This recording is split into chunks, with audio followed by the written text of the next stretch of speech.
urged the Kenya National Examination Council not to delay payments for teachers who are taking part in invigilation, supervision and marking of examinations that kicked off across the country yesterday.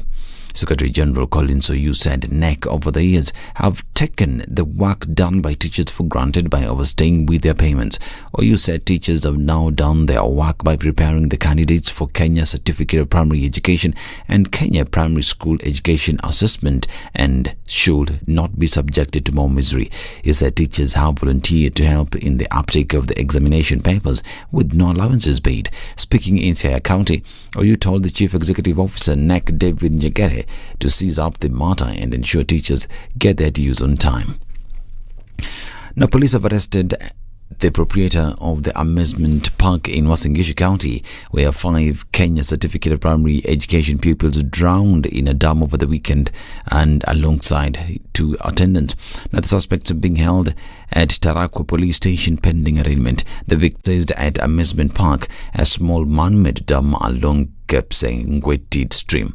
1 pupil survived the tragedy and was treated at Moi Teaching and Referral Hospital. The bodies, which have all since been identified, are lying at the Moi Teaching and Referral Hospital mortuary pending an autopsy. You will be able to access affordable locally assembled smartphones following the launch of the state-of-the-art East Africa Device Assembly Kenya Limited located in Athi River. The device assembly factory was set up as a joint venture of local mobile network operators and international device manufacturers. The device will be available countrywide and will retail at 7,499 shillings.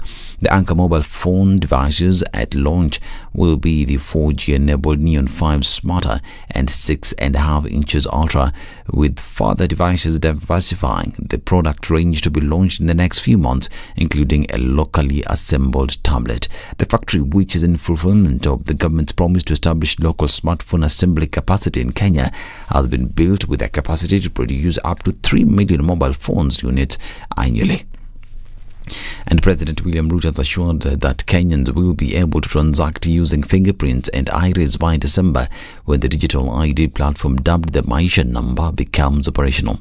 The President promised that the digital ID will be in use come December, with the testing program set to be concluded end of November to pave way for seamless launch. In September, the government postponed the planned launch due to unavoidable circumstances and promised to announce a new date.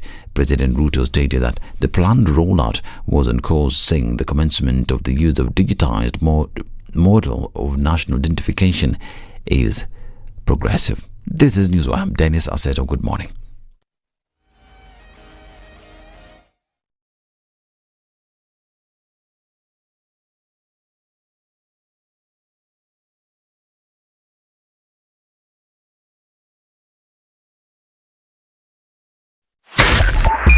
.5 Spice FM, Kisumu.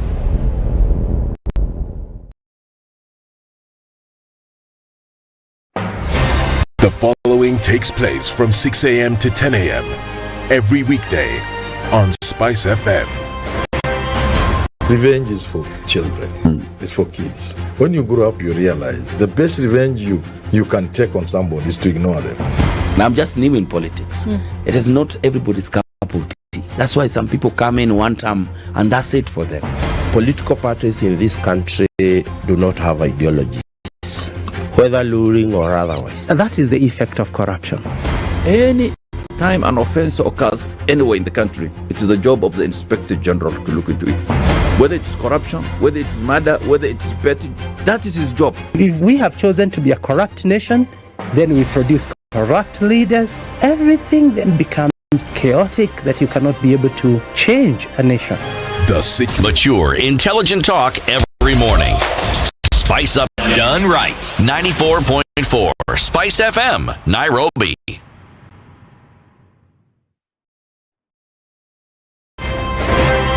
If you go out of this country and come back the same person, then you have a problem. Buy land, 1 million. Put it there for 5 years. What's the purpose? It'll have increased in value. No, that's the thing. That's darkness. You know, that's an eclipse. You don't do that. I hope you don't believe that a hustler is a poor person or that all hustlers are poor. I've seen that conversation. Tell us, who is a hustler? Who's a hustler? Hustler is a person who is making a living through hard work. Corruption in Kenya is a political accusation. The people who are actually corrupt are not pointed fingers at. Kenya is not free. Kenya imeshikwa na mateka. It's under siege. Have you seen that lodge on Nyeri Road? Very high fence. You can't even Windows sleep inside. up near the ceiling. Yes. And if you walk there at midnight, you see bats the size of cows. And when it rains, it doesn't rain on that building. Yes. When you're at All Saints and it's raining, it doesn't rain on that building. The things people will believe. The Situation Room, Kenya's biggest conversation.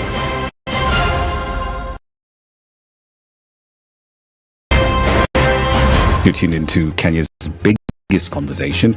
My name is Ramanya. Amen. Amen. So 1 hour is over? Yeah. Oh, yeah. Okay. It gets over Can you imagine in 20 minutes. what the big boys have also done? I'm very proud of myself. When you understand about partnership in politics, it's like the way marriage is these days. When you're looking for a wife, you're like, oh, maybe you can help me pay for fees as I pay for the rent. Why should you have a lioness living in your bedroom? I have to tell you a story. I went for a prayer meeting, which was called for the spouses of candidates for senators and governors. And when I got to the gate, the lady who was the secretary, she refused to. She said me, no. Leo tunataka wa mama. Leo ni wa mama. I'm telling her, no. She said, no, sio siku yenu. And I thought, there's a problem here, because if it was a man, but this was a lady. It will be called First Ladies. Good morning and welcome to Tuesday. All right. There's a little bit of movement on Landis Road already, getting out towards Kamkunji at the roundabout. As you come off Murang'a Road, you'll be fine. And there's also movement starting on the Thika Superhighway, coming past the GSU headquarters and then out towards the Pangani underpass. It looks like it will be a busy Tuesday from all indications. Not much coming out of Westlands, at least not for now. And we'll see some movement then on James Gishuru at some point. It's already starting to build. Also seeing a build-up of traffic on Gong Road this morning as you're getting into the city. And the southern bypass looks pretty good. As for now, Langata Road doesn't have much to report on. We're going to come back and see what that looks like in a short while. But Tuesday morning seems to be starting off right. How about we keep it just so? The heavens might open at some point and the rain will come down. And we know that some roads are closed at the moment because, royalty and such have made their way into the country. So we'll have a look at how the roads look like as a result of that. But later, for now, let us know what's going on where you are. Let's talk on Spicefm KE on X.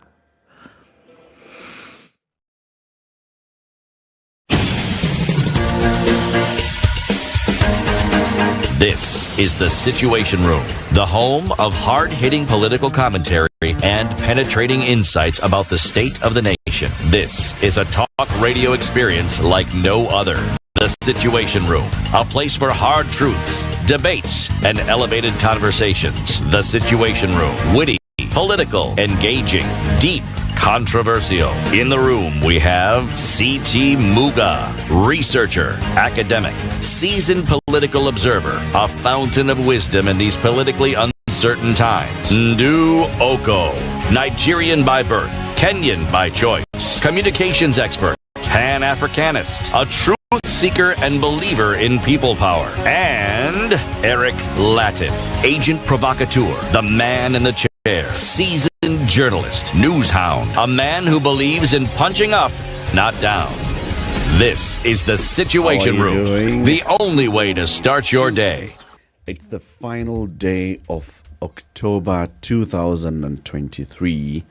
Merry Christmas, City. Happy New Year. Nyeri. Every day is a new day. Yes, it is. Yes, so even when we talk about a new year, really, is it an accumulation of many days leading on to a new day? So that given the calendar that we use, we say, yes, it is a new year. It is. So since it is days that make up a year, so happy new day. Okay. Yep.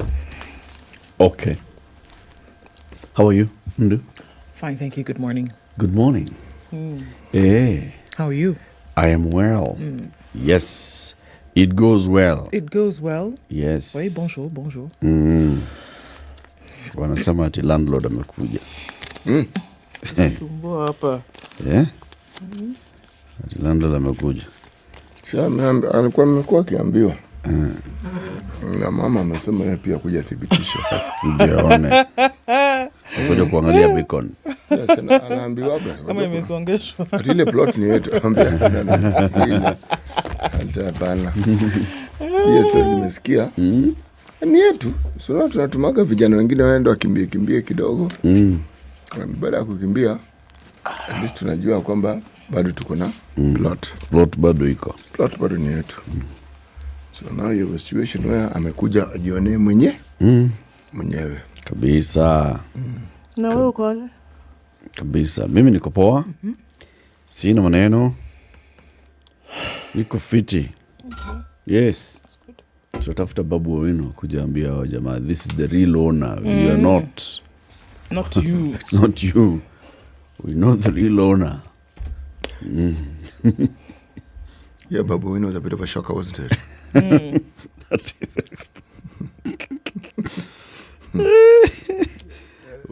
Take home message. Land in Kenya, title deed. Don't sit pretty. Don't sit pretty. That mzee in the river said, shamba si title. Shamba ni nyumba. Shamba ni nyumba. Sio title ni karatasi. Shamba ni nyumba.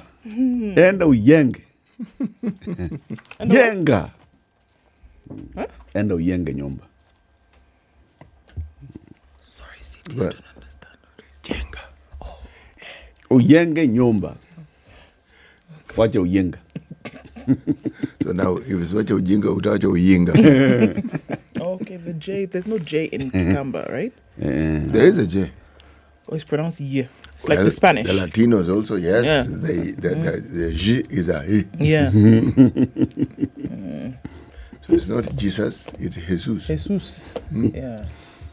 Otherwise, Abari Kilamutu, as we come to the final day of October, let me tell you what we'll be discussing today. Mambo ni matatu. Mambo ya kwanza, yes, last week we had a conversation with the KPLC MD, right? And he told us, the Ministry of Energy and IPRA should lift that moratorium on licensing new power producers. Yeah. Because we are getting to a point where, my friend, we actually do need new power producers. Majimisha. And as they do that, they should really think about getting a steady power supply. Wind, solar, very good, but... Super. Excellent. But...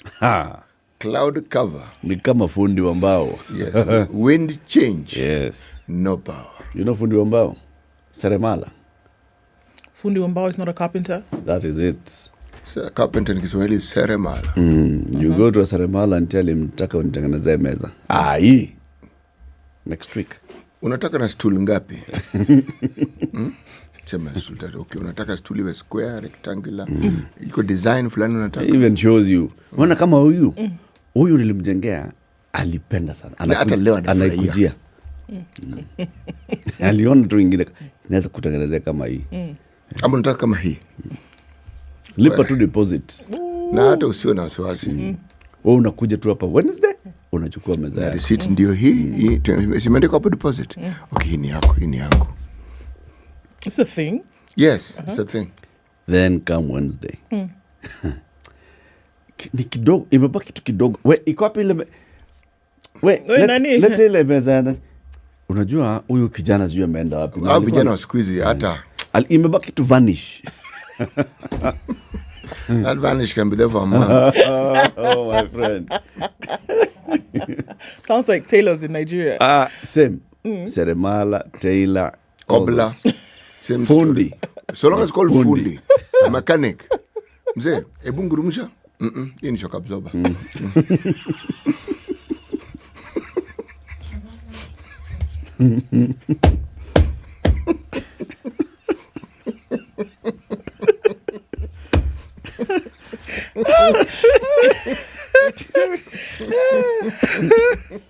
If you ever have what appears to be a car problem on any road in Kenya, this is something I am yet to understand.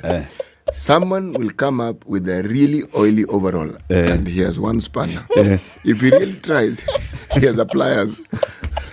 And there's a mechanic. And those days of the carburetor cars, that was always the issue. Hii ni carburetor imeingia majani. Yes. Imeingia majani uchafu. Hii carburetor. Kafuraita. Please, for my pleasure. Please do that again. No. I'll suction it.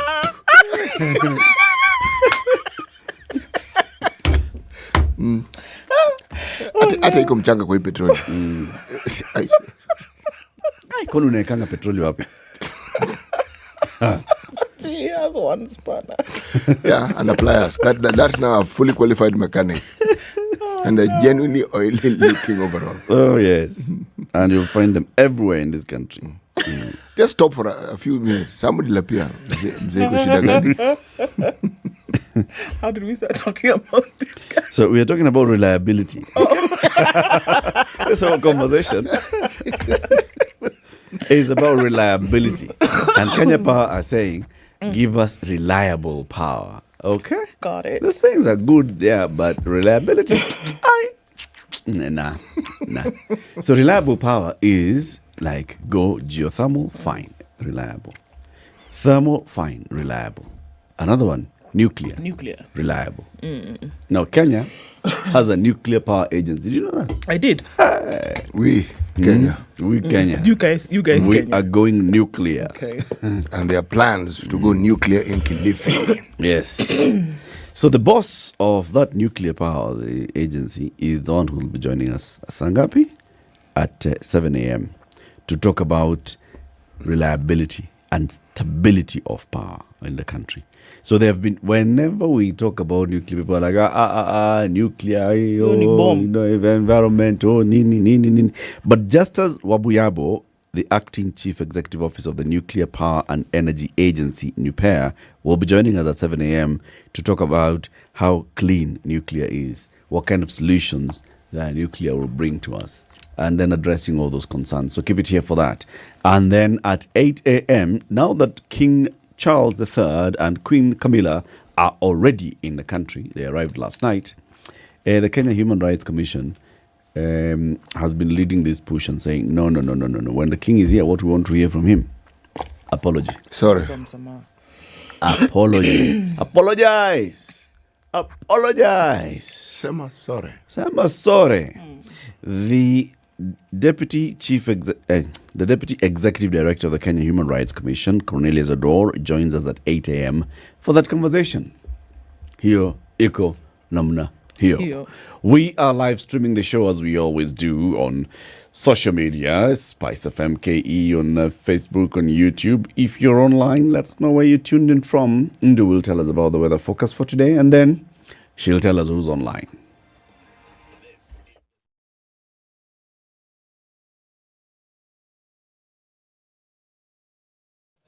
Doesn't feel like it, but it's 16 degrees in Nairobi, highs of 24 and lows of 15 with partly cloudy conditions and a chance of rain.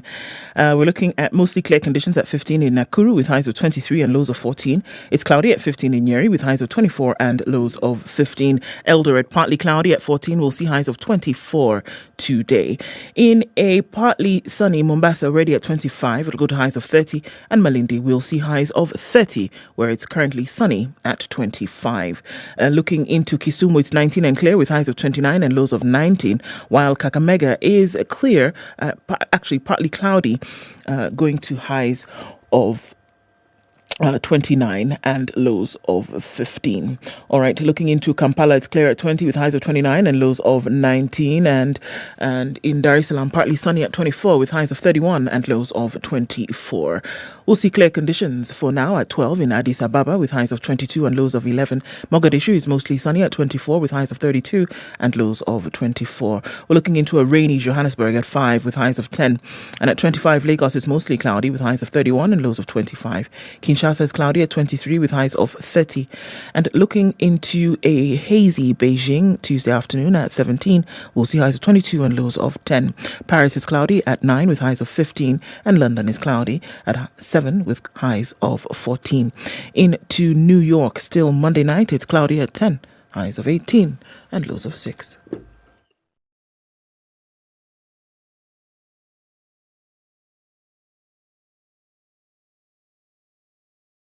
Mature, intelligent talk every morning.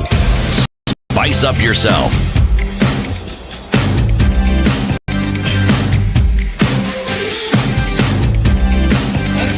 Morning. Yesterday was Monday. Don Sabwa says yesterday we say Zulu, and he's telling you specifically, CT, that yesterday is Zulu.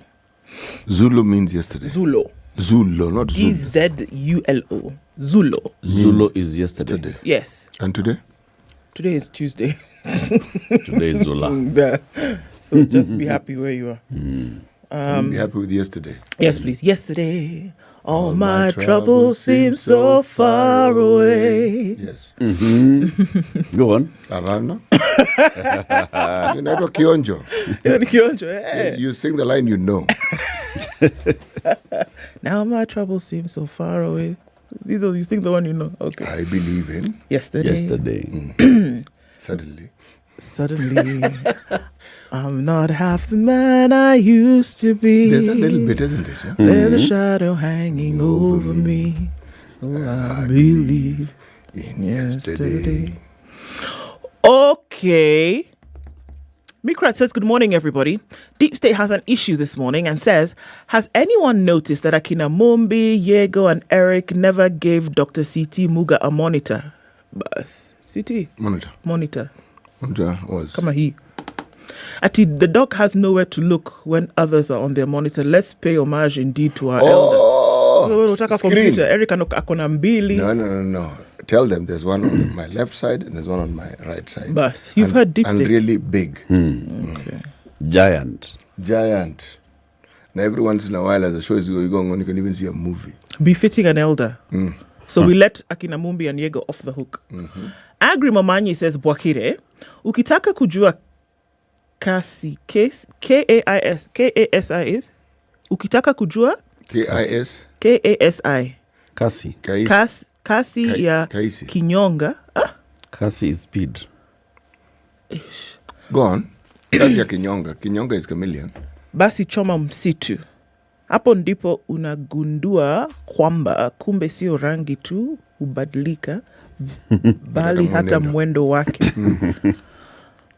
I read Kiswahili like I'm speaking in English. It's terrible. Right. So, you're doing fine. What do you understand from what you've just read? Now that I know that Kinyonga is chameleon, that's it. Rangi is color. Ubadlika changes color. Situ is forest. Yes. Choma, burn. Yes. Ukitaka kujua kasi, I don't know what kasi is. Speed is speed. Okay, if you want to know the speed of a chameleon, burn down the forest. That is when you realize that it's not just the color that changes. I don't know the rest. But also the speed, the pace at which it moves. But he said basi speed. No, kasi. Kasi speed. Then later it becomes bali, mwendo. No, mwendo is the movement. Kasi speed. It's not just the color that changes. But also how it pace, moves. call it pace. Is pace better? Voila. All right. Got it. Thank you for that, Agri. Don Diego says, good morning. Y'all have a great show today. Robert Mbogo's tuning from Mombasa. Morning, the three hard hitters, CT, Eric, Ndu. Love you guys. Well, thank you, Alex Mnai. Good morning to you. He's tuning from Lusail. John Kyangu says, good morning, great team. Wishing everyone a fantastic day indeed. God is good. Beautiful to be alive. Give thanks and praise. CT, Salimika. Up. Very good.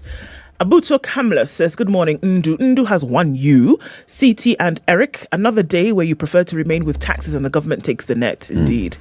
Aluman Jr. says, good morning, Spice FM. You make me happy and feel complete listening to your station. Now, Apenda Bure. You're the guy, man. You're the one who knows. Mwangi is tuned in from Melbourne and says, have a wonderful day. Karatina is raining. Is Karatina where they make Muratina? That is a good analogy. Karatina is in Nyeri County.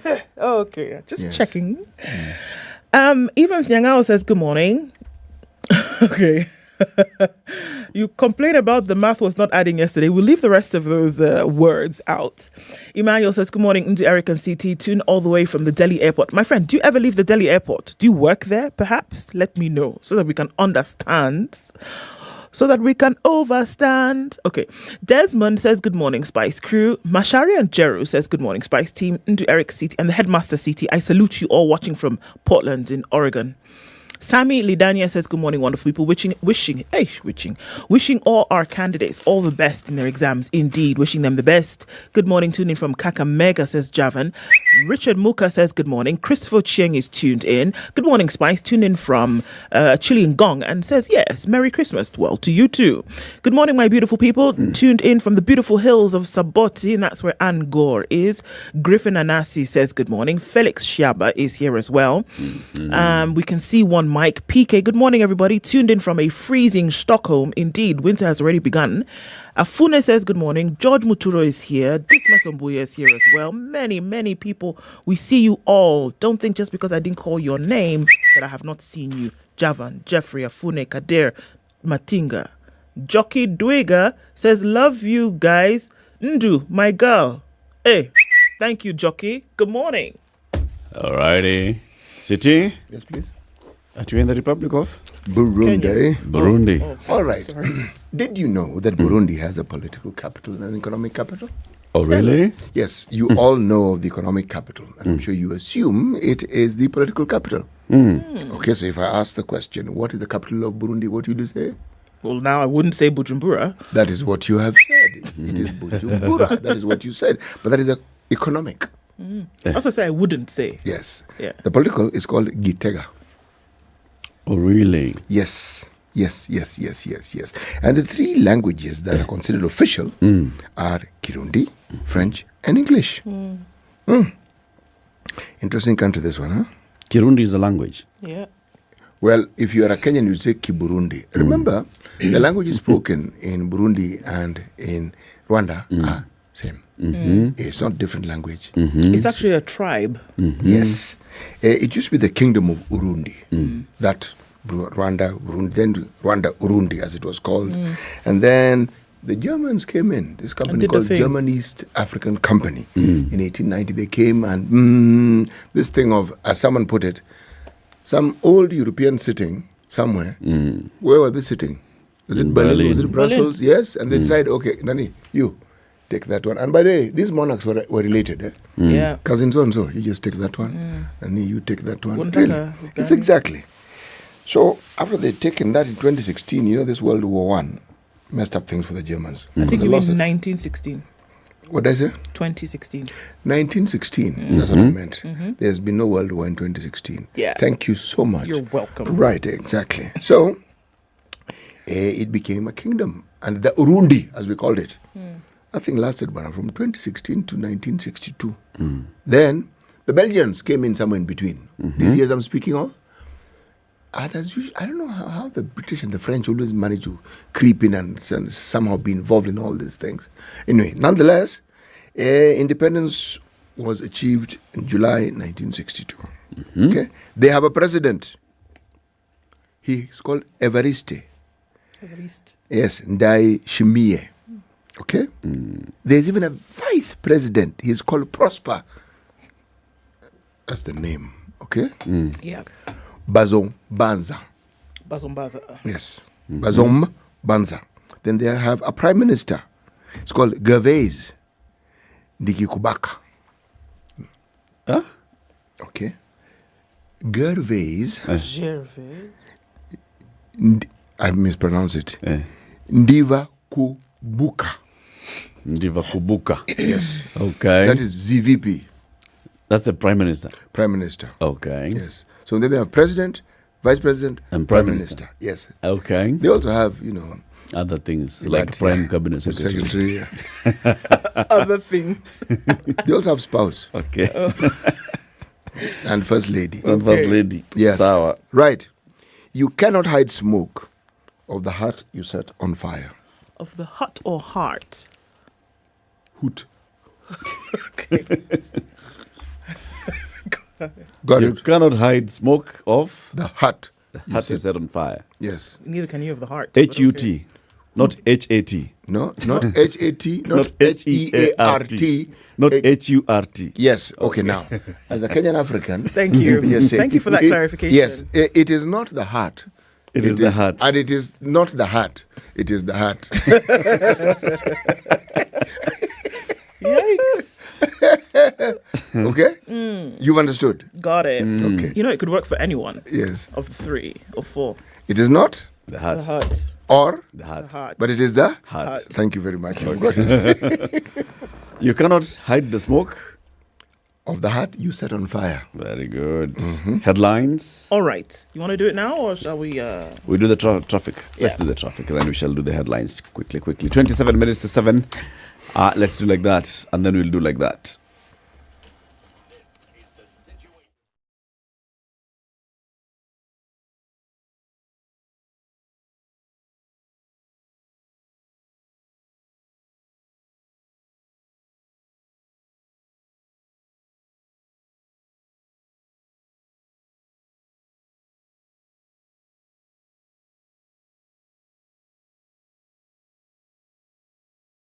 We love to share our culture and the one language that unites us all. One that helps us start the day and keeps us going. Brookside Dairy Best is part of every celebration. Okay, so there's some traffic on the Thika Superhighway. It's coming into the city heavy and also coming off of Limuru Road. We'll probably see that build up as we go along through the morning. It's then coming in from Waiakiwe into the CBD as well. Jogo Road is busy. Not much happening coming off Kangunda Road. Outer Ring looks good, at least for now. And North Airport Road coming in from Cabanas. That sunset is amazing right about now. If you just want to look over the Southern Bypass this morning and have a look at that, it looks great. And there's not much with traffic, so even as you drive by, you can do it. Let's see how the morning pans out. But for now, it looks like we've got off to a good start. Let's talk on Spicefm KE on X.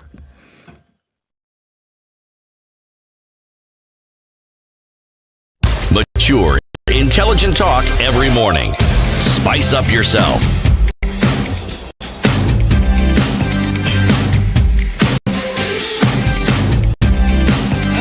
Mornings done right. 94.4 Spice FM, Nairobi. Out goes KCPE, comes in new exams. British monarch survives where many have failed. That's another headline. We'll look into that. How agents take coffee farmers for a ride. Like, not like literally, as in get in the car, let's go, but you know, like that. Everybody's talking about austerity. However, the JSC has decided that they want to do an accounting induction. And they want to be austere. Exactly. So the way in which they're practicing this austerity is that they're going to Dubai for this accounting induction. It's a good place to practice In it just. Yeah. So, you know, it's austerity anywhere. We'll look at some of the other headlines that are making the news this morning. On the front page of The Nation, Kenya's top counties. Devolved units from the Rift Valley dominate the top 10 places in the latest County Performance Index by InfoTrack, with neighbours Uasin Gishu and Elgeyo Marakwet taking joint lead. But counties from other parts of the country also show their mettle in sector listings. We'll look at that. Ruto rules out fees increase. As KCPE KEPSER exams start, they started yesterday, got off to a good start. With 3 subjects yesterday, and they're getting into it in about another 2 hours this morning. And we saw that he visited some schools in Kikuyu. That was interesting. And he's basically said, look, this whole business of telling us that school fees are going to rise in January, it's not going to happen. Let's look at the details of that story with some interest, particularly. Looking at the tickers this morning, King Charles III and Queen Camilla start a 4-day Kenya trip. It'll be a busy few days for the British royals who arrived last night and then into the city today for a packed itinerary, including a visit to a Mombasa mosque to meet Muslim elders. 5 local startups make the cut for an Africa Tech contest. Azimio protests police raid on Arati's office, Simba Arati rather, Kisi governor. Ruto unveils first phone assembly plant. This we saw yesterday. And he yesterday launched the East African Device Assembly Kenya Limited, which is now IADAC, in Machakos County, making it the first mobile phone assembly facility in Kenya. So you could look at a lot of local assembly for international brands. But that was interesting. We'll look at the details of that. Voila, c'est ça. Okay. The Business Daily. In 6 months' time, we'll have cheap phones. He said that in December. Right. 6, you can invert 6 to become 9, and then, it Add one. It works well. Nobody's going to notice. Yeah. Safaricom-led consortium assembling smartphones in Kenya has asked President William Ruto's administration for subsidies similar to the fertilizer program after its first set of gadgets ended up being costlier than what is currently available in the markets. Safaricom, which is one of the 4 venture partners in the East Africa Device Assembly Kenya Limited, that's assembling the gadgets at its factory located in Athi River, says it will be impossible to compete with the Chinese imports without subsidies. So they have the new 2 mobile phones that they promoted yesterday. One is the Neon Ultra, price 8,999, and then the Neon Smarter, price 7,499. Okay. Yeah. That. All right. The phone. Neon Smarter. It's a 4G phone. It has a 2 megapixel front camera, 5 megapixel main camera, a battery of 300 milliampere hours, and a display screen of 5-inch. But then the Neon Ultra, which is 8,999, is a bit bigger than that. So they are saying, if you give us some tax cuts here and there, this thing can be cheaper. I don't even know why this is a conversation. I thought that's part of what was in the program. Allah. Anyway, so that is one headline. The other headline, yesterday, remember we were talking about the supplementary budget. And the supplementary budget, some more money has been added into the office of the deputy president. Because we need to buy more prawns. And the usual things that our vice president must do, yes. Yeah, because he's hosting very many delegations. Some of these people cannot eat githeri. They just don't know how to eat itahari, mokimo. They just cannot do those things. And you're supposed to eat with your hands. Yeah. So, you buy them what they like to eat. What do they want to eat? A burger. Those ones. Hot burger. Yeah, hot burger. Buy them burger. So, the money to go into those programs has to come from somewhere.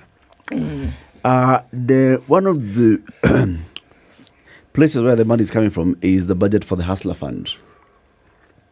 The Hustler Fund had been allocated some 20 billions, 10 billions in the financial year in the budget. 5 billions has gone.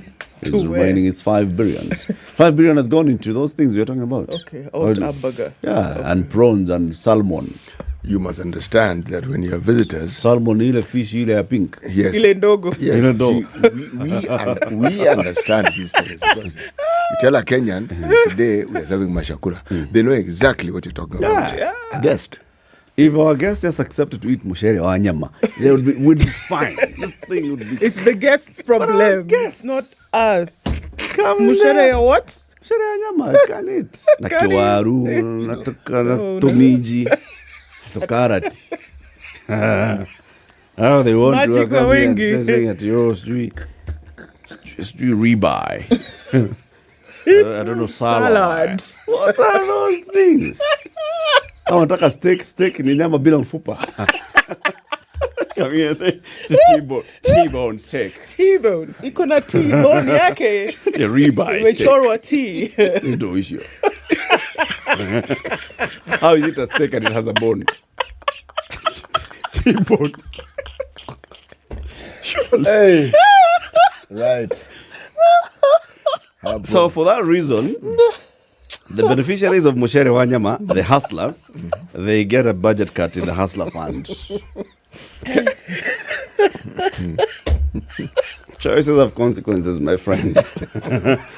Hey, God in heaven, how did I get this? Tell us about this. Okay, you. Right.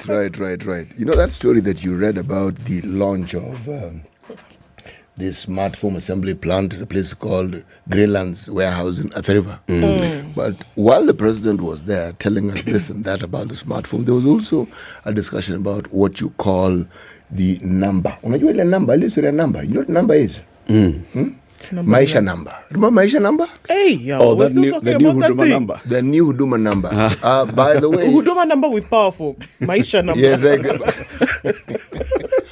this one, you can actually transact once you've entered that digital thingamajig solar system. You can be identified by thumb. You can be identified by iris. Okay. Now, remember there was this guy, what do they call? WorldCoin. WorldCoin. Walikuja kufanya iris na walifukuzwa. So, yeah, while in Athi River, let me read so that it isn't me saying. Speaking at the launch of locally assembled mobile device in Athi River, Ruto said the Maisha number should be ready for launch by December. This December. Thumb. So can you imagine this thing? You go to the bank and they tell us, would you like to identify yourself by your thumbprint or by Agaliapa? So there's this thing. So you find people like in the bank staring at something. I can't with you guys today. Okay, fine. In the top right-hand corner in tail green, close this probe, Ezekiel tells government as he awaits decision. Okay? Right. Bottom. Voices. Kalonzo Musyoka. This is an op-ed. Where are Kimathi's bones? Your Majesty. That's Kalonzo who's asking. Page 17. Kalonzo Musyoka is asking this question. Well, it's a story, Yes, Kalonzo. He has written. Let me just show you so that it is not myself who is saying this thing. It is Kalonzo Musyoka, okay? Himself.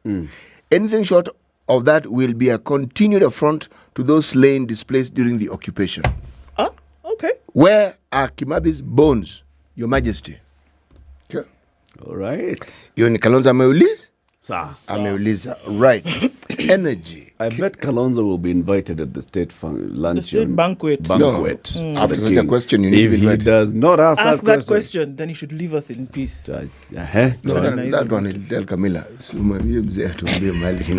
Kirudi huko. Kenya oil imports deal. 210 billion paid out to Gulf companies since March. Did you know this? Well, if you didn't, now you do. Okay?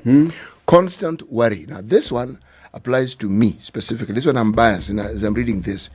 The older Kenyans get, the more they fear aging, shows report.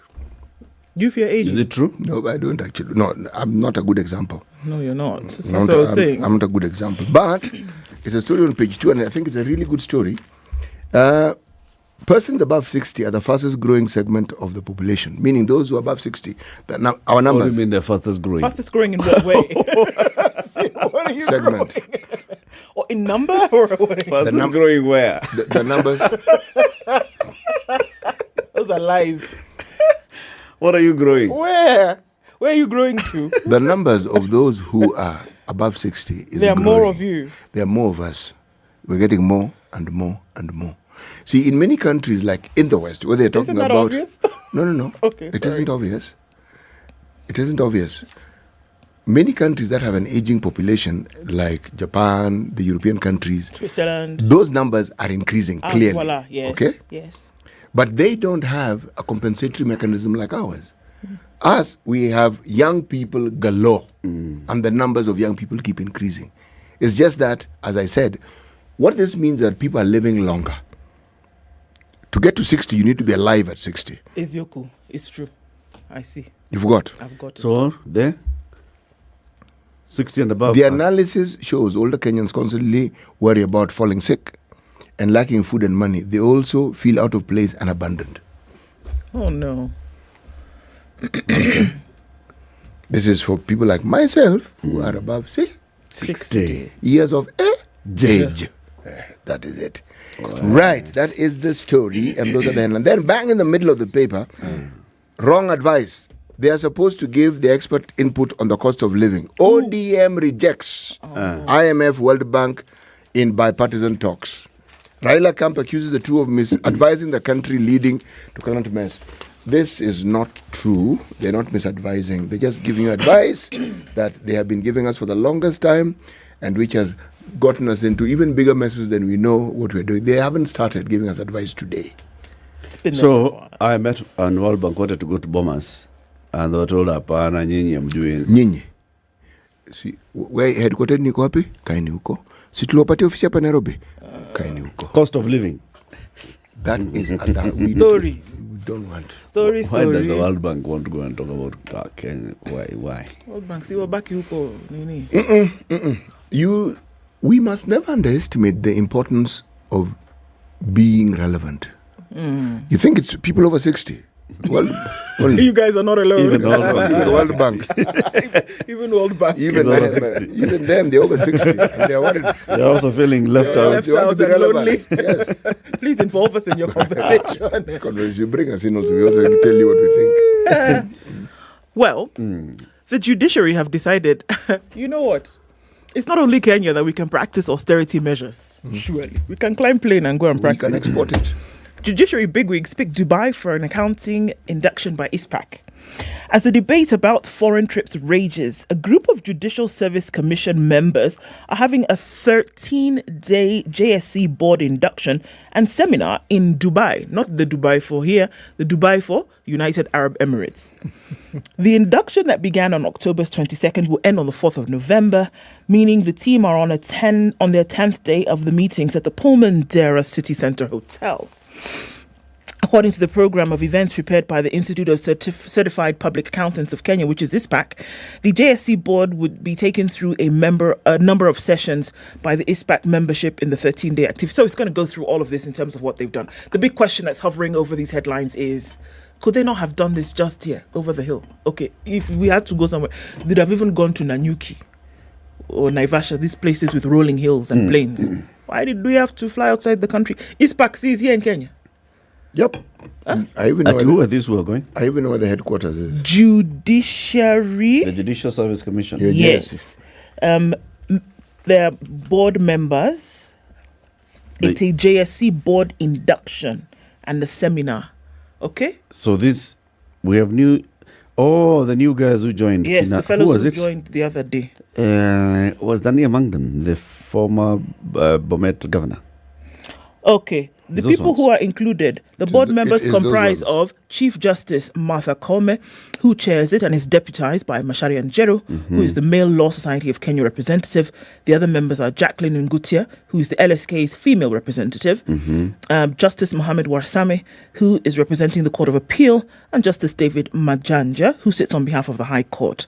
Others are Evelyn Olwande from the Chief Magistrate, the Attorney General Justin Muturi, Justice Mohammed Ibrahim for the Judges of the Supreme Court, former Bomet Governor Isaac Ruto, Caroline Njoroge, and Charity Kisotu, all on behalf of the Public Service Commission, the Judiciary Registrar Anna Madi, who's secretary. She says all of them, no doubt, will be attending. However, sources indicate that the AG is said to have declined the trip, interestingly enough.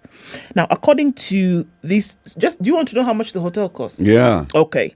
Now, according to the Pullman Dubai City Creek Centre room booking services, a room goes for between 29,818 to 38,854 shillings per night. That means a member who stays the entire period of 13 days would have spent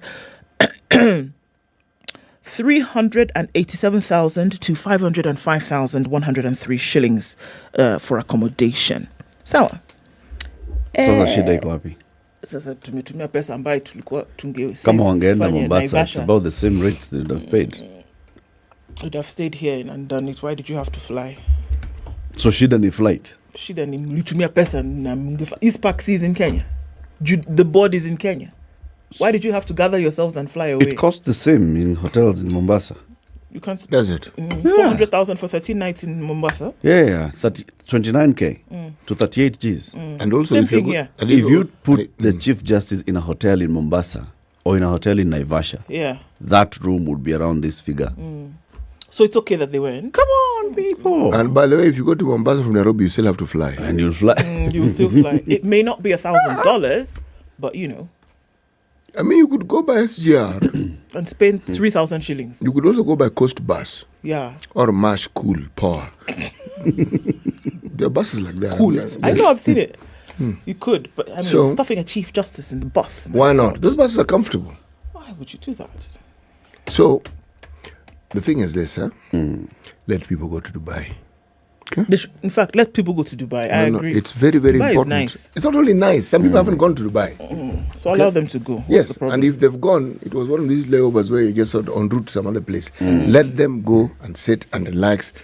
Go away from Kenya with all these many problems we have. You cost of living. You. If you don't spend this money, what are you going to do with it? Give it to hustlers. Let them go You were thinking this is salmon. These hustlers are not even repaying their loans. Let them go to Dubai. And when they've gone to Dubai, they'll come back. Yes, then we will see what our mission has achieved.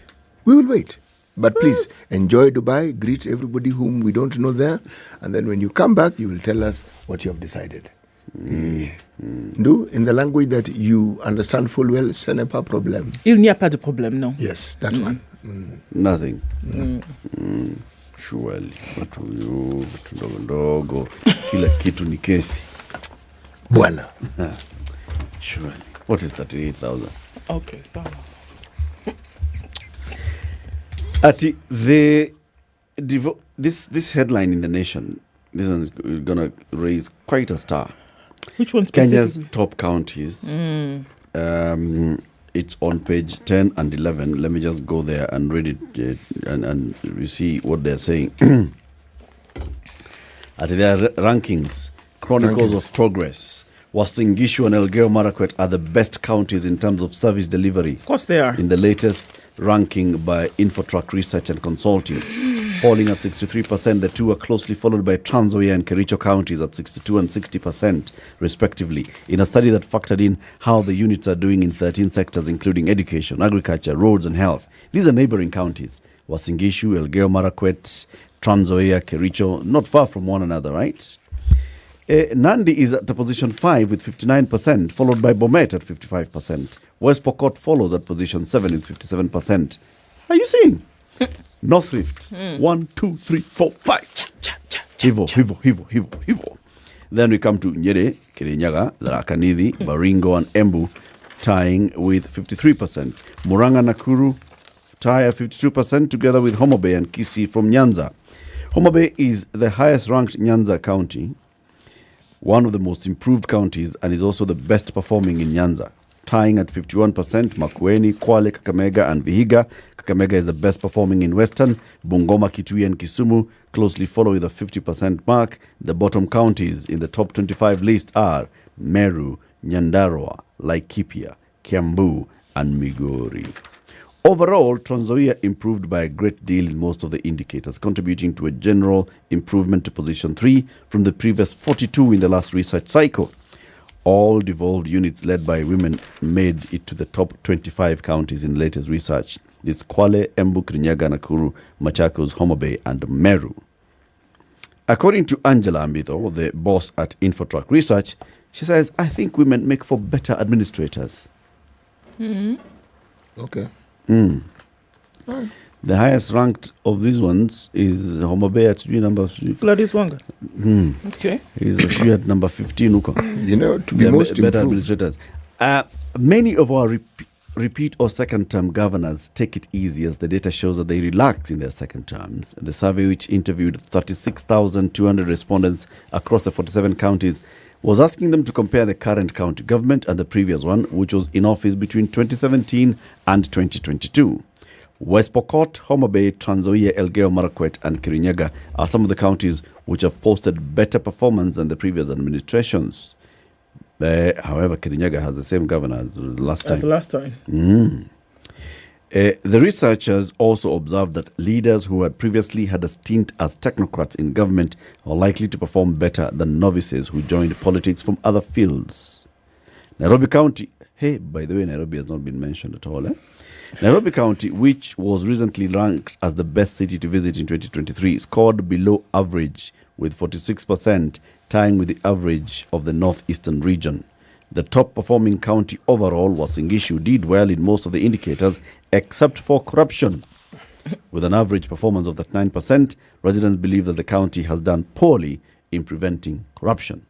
This analysis also shows that counties that performed well used the bottom-up approach in their planning, despite public participation ranking the poorest of all the core functions of the counties.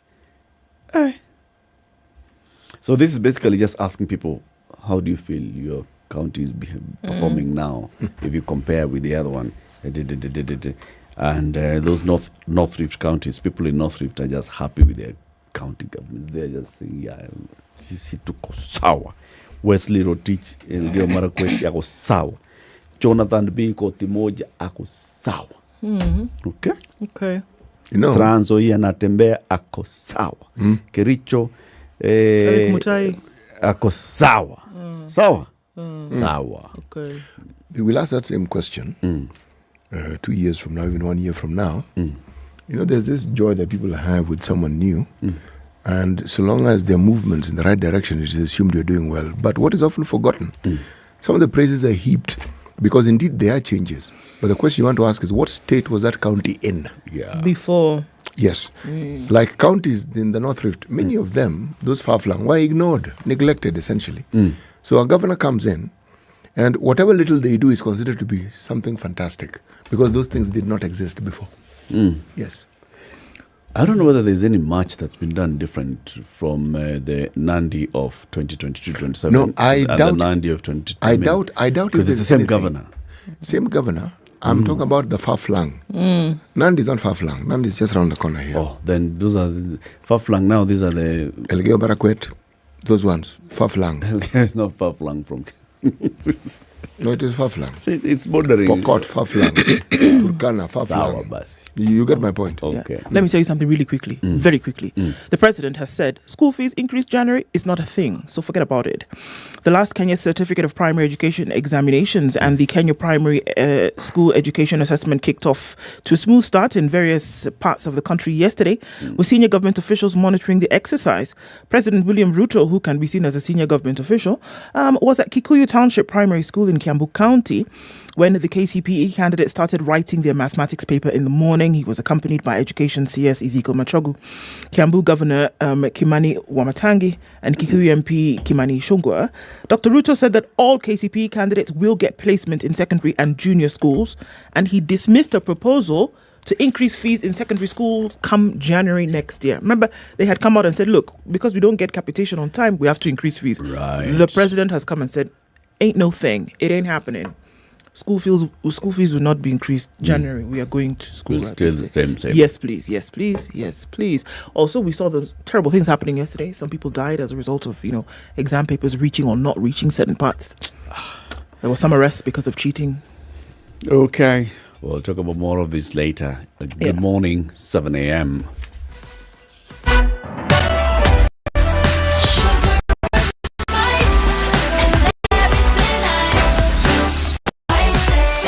Spice up your life. The hour on Vibe.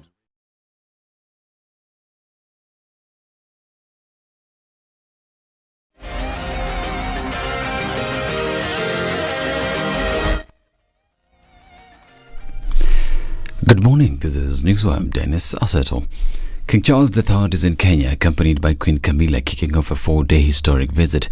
The Royal Air Force carrying the King and the Queen touched down at the Jomo Kenyatta International Airport shortly before 11 p.m. yesterday. They are expected at State House this morning for a formal ceremonial welcome ahead of talks with President William Ruto. Officials say their Majesties will receive full military honours. The King and Queen have an elaborate itinerary in Nairobi and Mombasa in the historic visit aimed at solidifying the Kenya-UK relations. Buckingham Palace said the King and Queen Camilla will take in the best of Kenya, from its young tech entrepreneurs and creatives to its beautiful forest and coastline. This is a developing story. We continue to follow up on it. We will be bringing you the very latest in subsequent news bulletins and across all our platforms in Standard Media Group. Now, the National Negotiating Committee is today expected to continue gathering opinion on the best way to tackle the cost of living. Last week, Kalonzo Musyoka, the majority leader in the National Assembly, Kimani Ichung'wah, who co-chaired the committee, explained the importance of giving opportunities to stakeholders to give suggestions on how to deal with the issue based on the current needs and the future needs. It's a very difficult issue of the cost of living. It's not an issue that we can negotiate on and agree on in one sitting. And we have therefore resolved that beginning next week, we shall be inviting a number of experts to help us to crack the numbers. We may want to involve call expert opinion, and indeed some of the stakeholders during the stakeholders consultation will recall that we would tell some of them, go improve on this matter and come back to us. We want to look at that issue of the cost of living from immediate, what would constitute immediate solutions, medium-term solutions, and long-term solutions for our country. This as ODM has raised concerns over the inclusion of the World Bank and the International Monetary Fund in the sessions to discuss how to reduce the cost of living. ODM claims that some of the economic challenges witnessed in the country at the moment are due to advice sought from the two organizations. ODM has maintained that the cost of living is one of the 5 issues that they must agree on for the talks to be considered successful. ODM continues to raise concerns over the continued increment of price of essential goods, querying whether the government has any plans to address the issue at hand. Last week, the committee was granted an extra 30 days to conclude its activities. Transport Cabinet Secretary Kipchumba Murkomen has appointed Engineer Francis Gitau as the Director General of the Nairobi Metropolitan Area Transport Authority, NAMATA. In a statement, Murkomen said Gitau will hold the position for a 3-year period with effect from October 30th. Gitau previously served as the Infrastructure Secretary at the State Department of Roads. With over 30 years of experience in road sector development and management, Gitau holds a master's degree in transportation engineering from the University of Nairobi. The Kenyan judiciary has called upon individuals to collect their assets in the form of cash and properties after the conclusion of their court cases. The said unclaimed assets include cash bails, which are deposits in security to have accused persons released, deposits in the form of properties in civil matters, awards in children cases where parents are at times ordered to deposit cash with the court for children maintenance, workman compensation in employment, and labor cases. Once the cases are over, depositors are required to collect their assets. The judiciary has collected a total of 5.1 billion shillings for both ongoing and concluded cases for the year ending October 31st, 2023. And the Kenya Revenue Authority has said that all imported goods, whether they are new or used, are subject to taxation. According to KRA, Category A includes all passengers on first arrival who are bona fide changing their residences to Kenya, whether as missionaries, military personnel or aid agencies, or take up appointments in commerce or industry. It also includes diplomats, students and other persons resident in Kenya but have resided outside Kenya for a period long enough as prescribed to enable them comply with the conditions prescribed in Parts A and B of the 5th schedule of the EACCMA. The entitlements include wearing apparel, personal and household effects of any kind which were in his personal or household use in his former place of residence, one motor vehicle which the passenger has personally owned and used outside a partner state for at least 12 months, excluding the period of voyage in the case of shipment. The Category B are bona fide tourists and visitors to Kenya for periods not exceeding 3 months. This is News. I'm Dennis Asada. Good morning.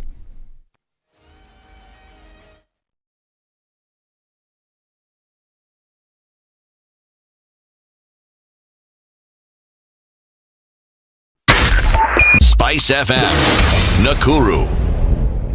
All right, we're not doing too badly this morning. Looking at some traffic as you're coming into the CBD off the thicker superhighway, and that's heavy all the way from the GSU headquarters out through towards Outer Ring at that junction, and then through towards the Pangani underpass. As you get to the split between Muranga Road and Wangari Maathai Way, you should be all right. Limuru Road is already starting to build up, and all that traffic that's coming in from Ruaka Road, coming in from United Nations Avenue, Kitisuru, all of that will find its way to Limuru. You will split then towards Chiromo, and there's some traffic also on James Gishuru that's coming in heavy from Lavington and parts of Westlands. All right, Magadi Road is busy coming off right from the Catholic University. There's some traffic there, not quite sure what's causing that, but it's an all wait and see for now. Jogo Road is busy, as is many parts of industrial area, and we're looking at the Eastern Bypass with some traffic as well going out towards that Roy Junction. All right, eyes on everything. Let us know what's going on, where you are. Let's talk on Spicefm KE on X.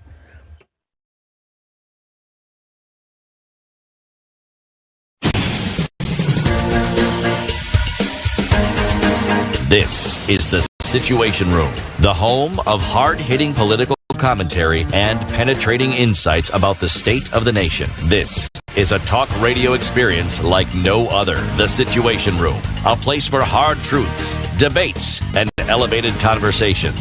The Situation Room, witty, political, engaging, deep, controversial. In the room, we have C.T. Muga, researcher, academic, seasoned political observer, a fountain of wisdom in these politically uncertain times. Okoh, Nigerian by birth, Kenyan by choice, communications expert, Pan-Africanist, a truth seeker and believer in people power, and Eric Latiff, agent provocateur, the man in the chair, seasoned journalist, news hound, a man who believes in punching up, not down. Okay, 7 This minutes is the after 7. situation. Hebu jitokeze, jionyeshe, simama mbele ya watu. Step up and shine. It's that time of the year to win big with Kiwi. So you stand a chance to win school fees worth 35,000 shillings weekly and instant airtime or data. What do you need to do? Visit your nearest store where you will find Kiwi. Buy any participating Kiwi tin with a fabulous new design, and you can see that design around there, can't you? And then what you need to do is you'll dial *459#. Enter the unique code that you'll find under the lid, and you could be the next winner. School fees in January usually is a thing. Kiwi says, how about we step up and ensure that January school fees will be sorted out? Kiwi is your trusted partner to protect, shine, and waterproof your shoes.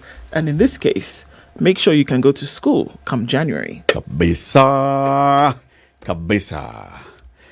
All right, so we've been talking about having a conversation and, about energy and diversifying our energy sources and looking at how clean but reliable our energy would be. And those two words, must clean be reliable or must reliable be clean? More importantly, what is clean? What is clean and what is reliable? Yeah, what's all that conversation? Now, we are joined by Justus Wabuyabo. He is the Acting Chief Executive Officer of the Nuclear Power and Energy Agency. Good morning, Justus. Morning, and thanks for having me. Karibu sana to Kenya's biggest conversation. Asante sana. That is the hot seat of the Situation Room. Okay. It is not radioactive, though. It is safe. Thank you. It's safe for you. Now, City has the day's proverb, and this week's proverbs are from the Republic of Burundi. All right, which has two capitals. Yes, essentially. There's a political capital and economic capital. Right. The political capital is called Gitega. The economic capital is called Bujumbura. Right. You cannot hide the smoke of the hut you set on fire. You cannot hide the smoke of the hut you set on fire. Not possible. Justus, do you get what he's talking about? No clue. But let me try. Please. Is it love? Okay. Now, See? good thinking. Yeah. The beautiful thing about your opinion is that you can't be wrong. Yes. So, let's go with love. Elaborate on what you mean. Heart. If you're a man and you meet a nice girl and unamwingiza box and then you scatter, you cannot hide what will happen after that. Kitakuramba. Okay. You see? Set it on fire? You said hut. He heard heart. Precisely. And I also said not hat. It is not. Okay, we won't go there. But it works. It works beautifully. Wonderfully. Yeah. Yes, it is. I mean, the analogy, it's giving it life. You joke around with a member of the human race that we refer to as female. Joke with her heart, as in H-E-A-R-T. Sorry, Eric, there is the influence of the other one, not heart. H-E-A-R-T. Where? And then as, I guess, scatter. Well, so you think. Utakipata. Utakipata. All right. So which hat are you talking about, though, City, in your proverb? My proverb, I'm speaking of HUT. But you know, the beauty of proverbs is this, huh? Man, you listen to it, you hear, and you talk about how it resonates with you. Yes. And I like that analogy. Okay. Yes. It still applies even with HUT. Oh, it applies. It applies. In the interpretation of the proverb, yes, the hut that you set on fire, nyumba ambayo umewasha moto, could still apply with, ambers of love. Oh, how very true. How very true. Yes. Lyrical, small. Sindio? Yeah. So just as welcome. Thank you. You are going to introduce us to this agency. Not many people know about the Nuclear Power and Energy Agency. Okay. What is it? Thank you very much, Eric. Nuclear Power and Energy Agency is a state corporation in the Ministry of Energy. It is established under the Energy Act 2019, but that's not to say that it came into existence in 2019. Nuclear Power and Energy Agency has actually been in existence since the year 2020. And it was formed during the tenure of the late President Mwai Kibaki. And you remember President Mwai Kibaki is the one who came up with the Vision 2030. And of course, Vision 2030 had three critical pillars. And the relevant one for us is the economic pillar.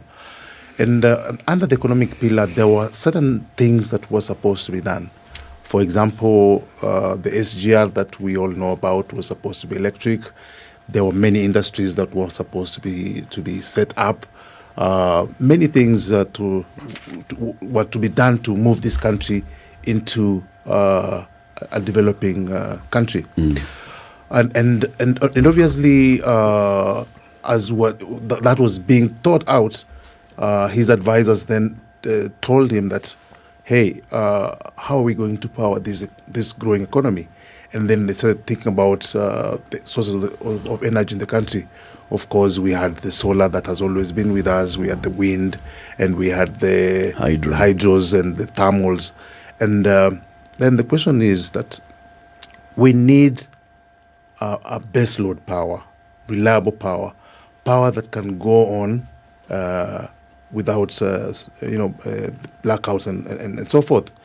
And then they looked around and said that the sources that we have are very good and wonderful, but then when we look around and we see the industrialized countries, they have one thing that ticks. Look at America, look at China, look at France, look at Britain, look at Korea, and all these kind of countries. There is something that they have that they know that when they have it, they will run the economy without any stoppage. And then advice was given that let's consider incorporating nuclear as part of our energy mix. And that proposal was taken on board. And then they started moving around and understanding how are we going to achieve this. Then according to international law, when you want to introduce nuclear as part of your energy mix, there are certain milestones or steps that you have to go through. They're called it's called the milestone approach, which actually recommendations that are set by the International Atomic Energy Agency. The International Atomic Energy Agency is a specialized agency of the United Nations that deals with all these nuclear issues.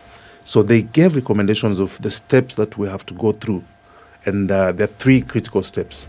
First is that you make an informed decision to incorporate nuclear. And then you move on to preparatory stages where you do the planning. And then finally, you do the bidding and sending out bids and starting the construction process. And eventually now the unveiling or the starting of the plant to power the country. So those are the initiatives that this agency has been doing from 2010 up to now. And some of the milestones that have been achieved under this regard is that we have been able to do the feasibility study for the nuclear power program to understand how it will work. And then we have also carried out what is called the strategic environmental and social assessment exercise to engage the Kenyan people and to engage other stakeholders, the executive, parliament, and all these other relevant stakeholders to understand how we will be able to raise funds for that project. And another activity that has been done is that before you start that exercise of utilizing nuclear technology to generate electricity, you must have an appropriate legal and regulatory framework in place. And therefore, our agency, working with Parliament, were able to set up the Nuclear Regulatory Authority in 2019, which has set up the Kenya Nuclear Regulatory Authority as the national regulator of nuclear activities.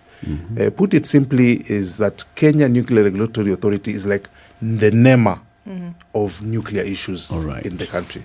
So that regulatory environment has been done. We are still working on the legal framework to make it complete, because beyond setting up the national framework, you have to align yourself with the international framework as well. Because as they say, a nuclear accident anywhere is a nuclear accident everywhere. So you have to align your legal regime to the international regime. So this requires that we should also accede to a number of international treaties that regulate the nuclear sphere. And there are 4 critical treaties that we are working with the executive and eventually with government, so that the Kenyan government can accede to those treaties, so that we are free to be given the green light to onboard this technology. Okay, so let's look at nuclear as, phenomenon on its own. What exactly are we talking about when we talk about nuclear? It's a bit, amorphous for a lot of people to understand. Where does it come from? What is it about? What kind of energy do we speak of? Thank you very much. I'm a lawyer, so physics was not very my forte, but I like physics. But I'm going to make it very simple. You remember the atoms and the protons and the neutrons, and they're supposed to be splitting, but let's not go there. It's very simple that through that process,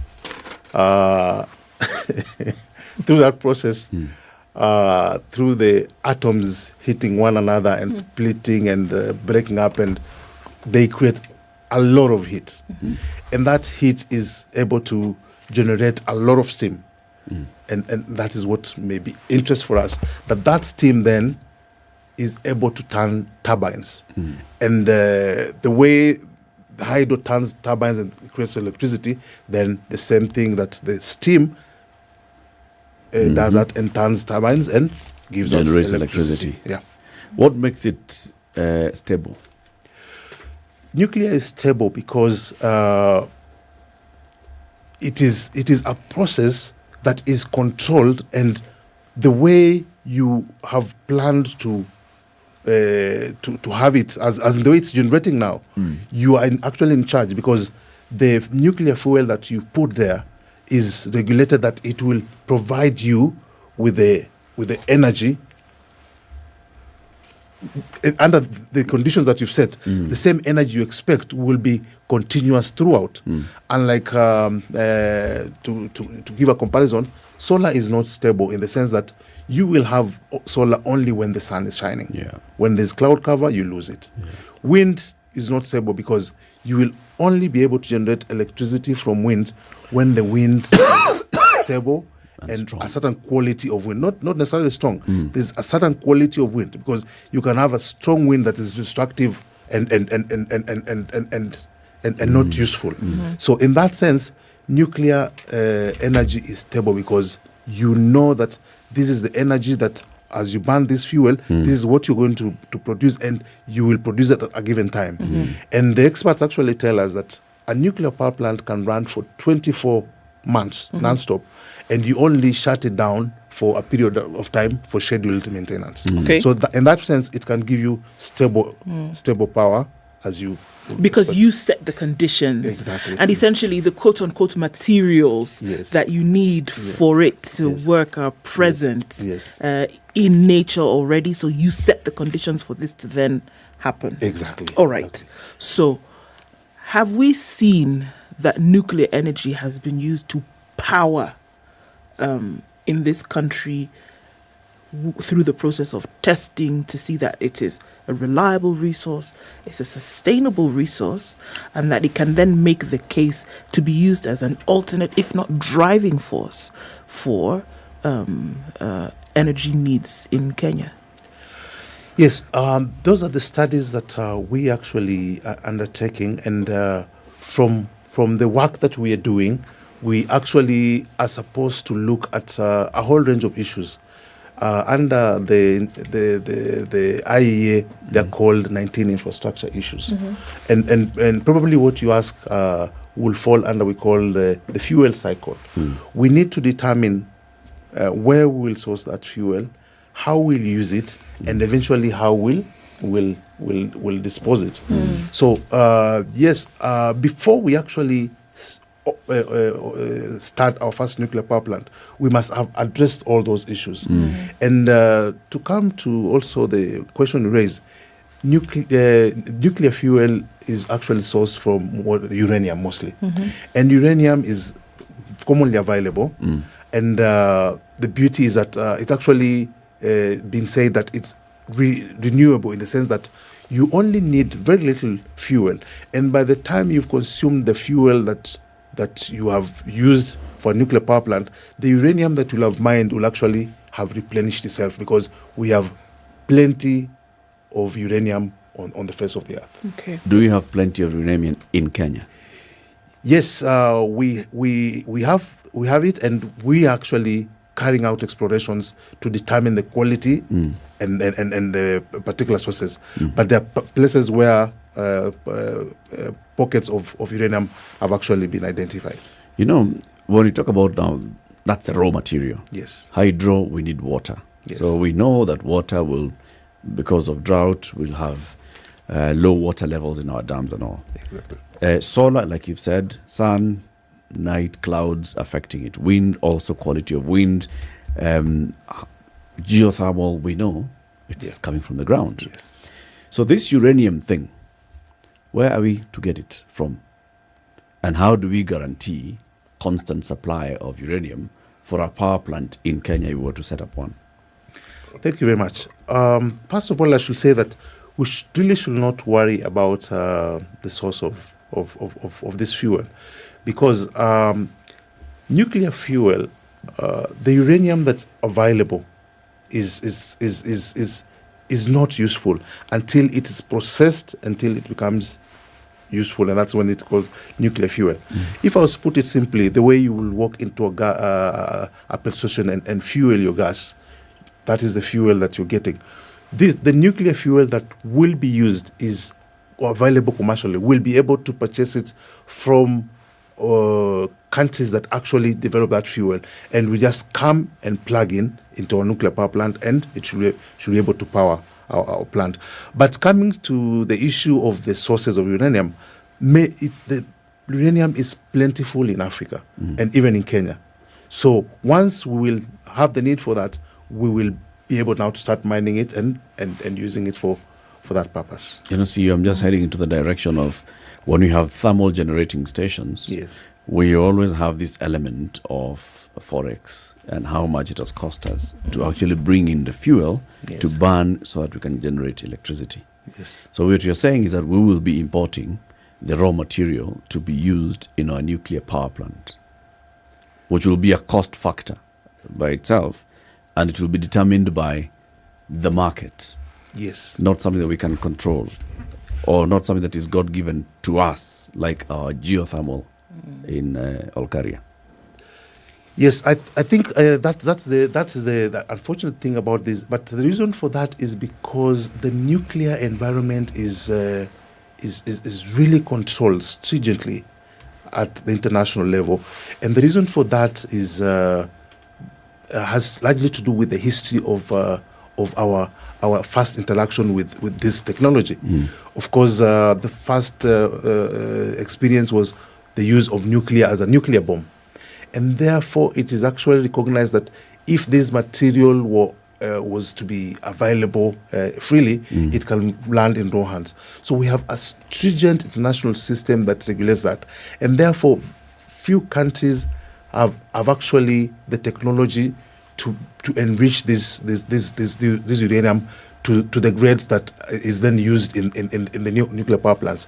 But because of the arrangement that is available in the international space, there is a requirement that the countries that are going to produce are not going to utilize their monopoly to disadvantage the countries that are going to purchase the technology. So countries that enrich their uranium to power grade should make it available to any country that comes to buy. That requires, exactly. That comes to buy. Yes. Okay. You cannot hold because of other reasons. Okay. Yeah. Safety. The big issue, of course, the concern is, okay, so how safe is this? And then are we getting into how you've got to let us know that we are not enriching uranium. We are only getting uranium so that we can power our plants. Yes. Because you'll go back into that whole conversation, IAEA, there was a time when the International Atomic Energy Agency was constantly in the news because Mohammed al-Baradei was sending inspectors to Baghdad to go and check whether Saddam Hussein is developing a weapon of mass destruction and all those things. So when we talk about safety, how do we guarantee ourselves of safety if we were to set up a power plant in Kenya? Is it safe? Thank you very much, and that's a very important question. Actually, safety is one of the critical elements in this exercise, and you rightly pointed out that again the IEA comes in very strongly in this area, because if a country is having this technology, one of the requirements is that it must have an arrangement with IEA, that the IEA can come and do inspections to understand that, first of all, every nuclear material that you have is actually used for the purpose that it's intended.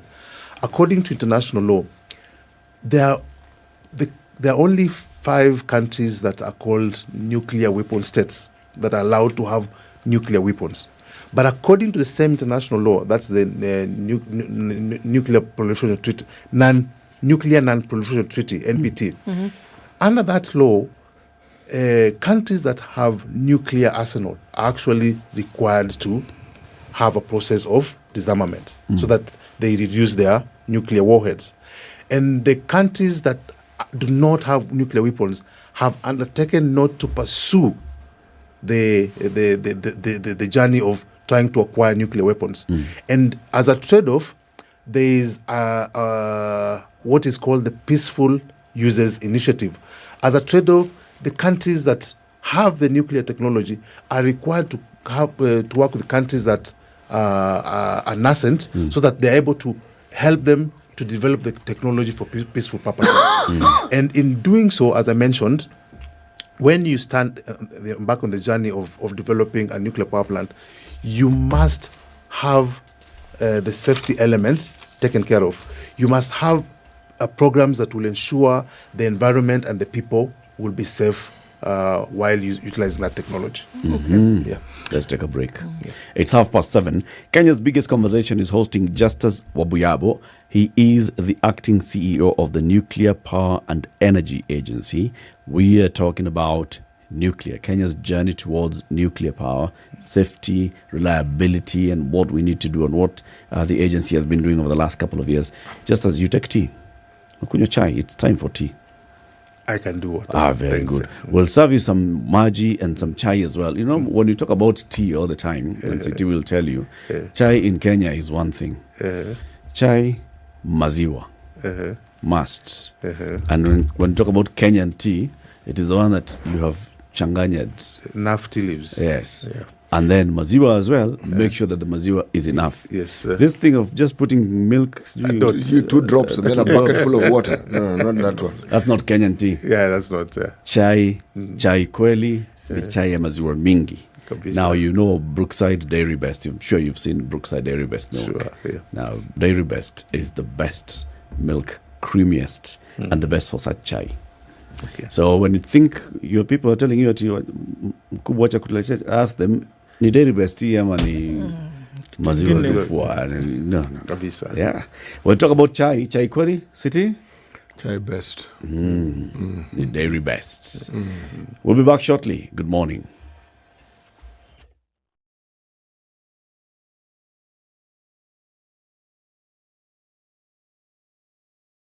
We love to share our culture and the one language that unites us all. One that helps us start the day and keeps us going. Brookside Dairy Best is part of every celebration and offers a warm welcome to every home. Karibuni chai. Na hii ni lugha ambayo kila Mkenya anaelewa. The more the milk, the better the chai. Chai kweli ina Brookside Dairy Best. Chai kweli ina Brookside Dairy Best. Partly cloudy conditions in Nairobi this morning. We'll see highs of 25 and lows of 15. It's sunny at 15 in Nakuru with highs of 24 and lows of 14. There's a cloud over Nyeri this morning. It's 16 degrees, highs of 24 and lows of 16. And looking into Eldoret this morning, 15 degrees, mostly cloudy conditions and rains coming in with highs of 24 and lows of 14. Heavy rain earlier in Mombasa at 25, highs of 30. And it looks like it will come down in Malindi as well, currently at 26, going to highs of 30 and lows of 25. Kisumu this morning, sunny at 20, highs of 29 and lows of 19, while Kakamega is sunny at 18 with highs of 28 and lows of 16. Looking into Kampala, 20 and sunny, highs of 29, and Dar es Salaam is sunny at 26. It's a mostly sunny morning in Mogadishu at 27 and sunny conditions at 12 in Addis Ababa. 25 and raining in Lagos, going to highs of 31, and it's mostly sunny at 6 in Johannesburg with highs of 10. We'll see mostly cloudy conditions at 23 in Kinshasa, going to highs of 29.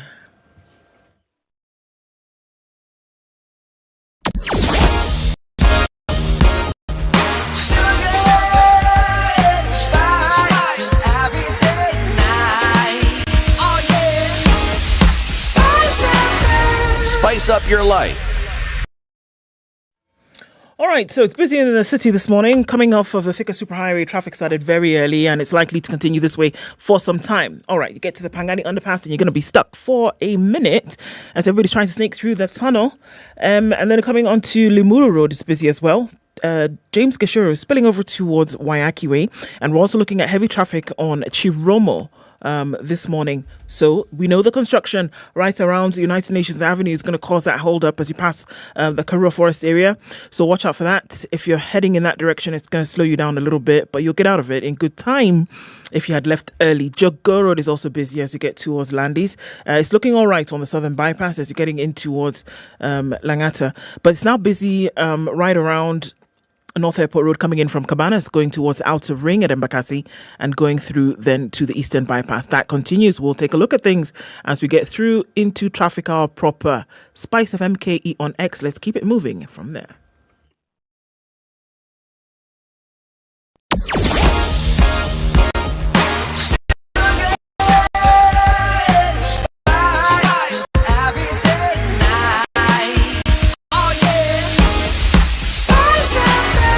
Spice up your life.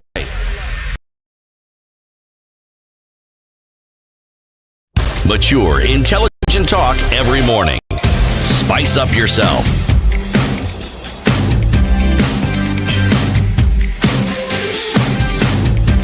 25 minutes to 8. Our conversation continues with Justus Wabuyabo. He's the acting CEO of the Nuclear Power and Energy Agency. Since 2010, Kenya has been on a journey towards adding a new source of energy into the grid, and this is nuclear.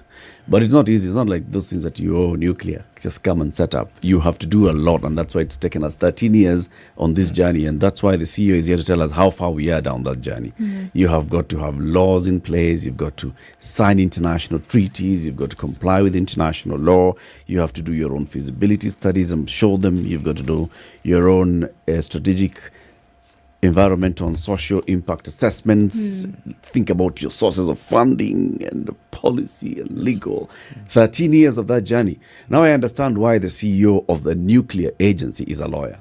I was wondering, this man is a lawyer and he's heading a nuclear agency. All right, now I can get it. So you're here to do this groundwork and get us to that level where then we can start generating power.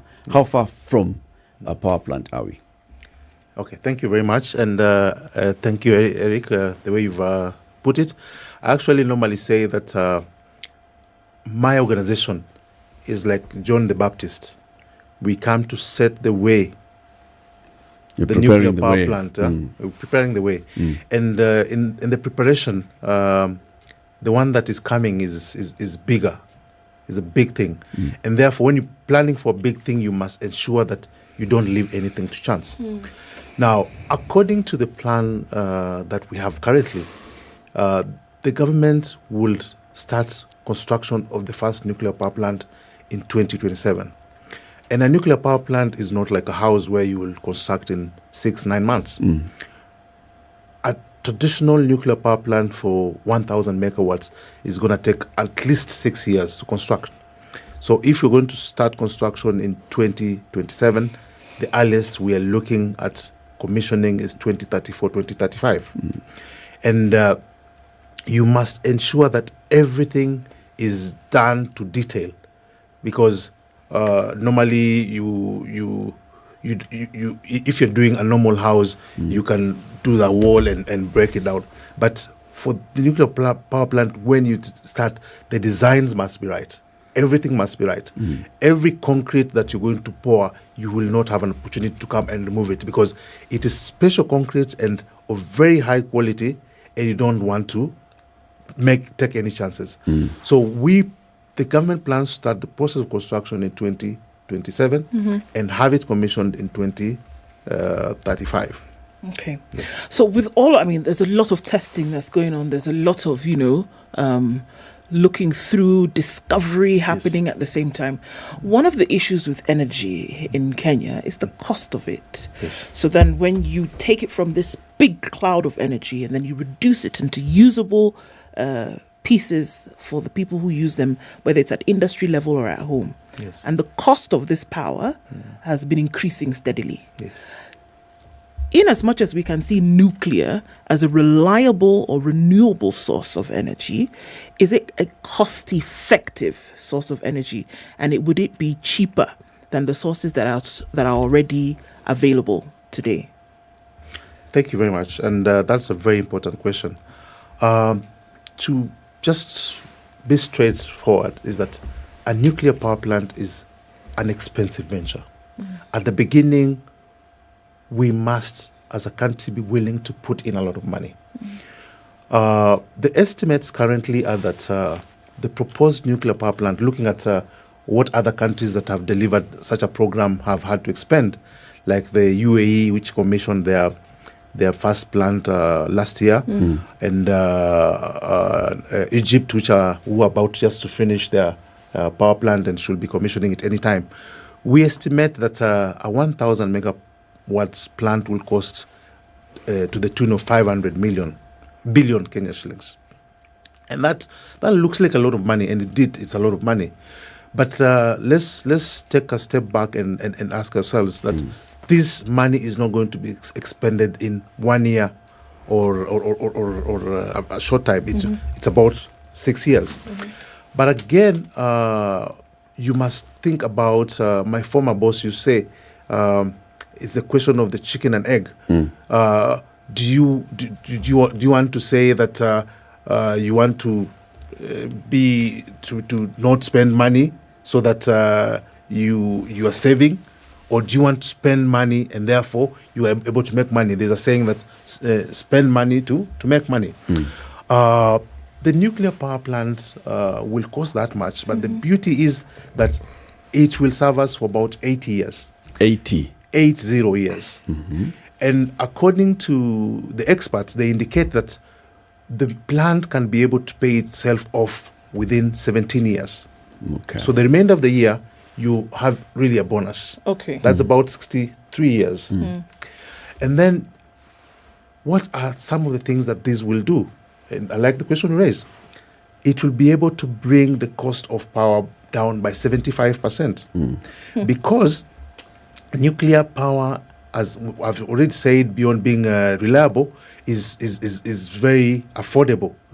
And the result of that is that we will be able to attract investment. A lot of industries that moved away out of Nairobi will be able to come back. And by coming back, they will be able to generate more jobs.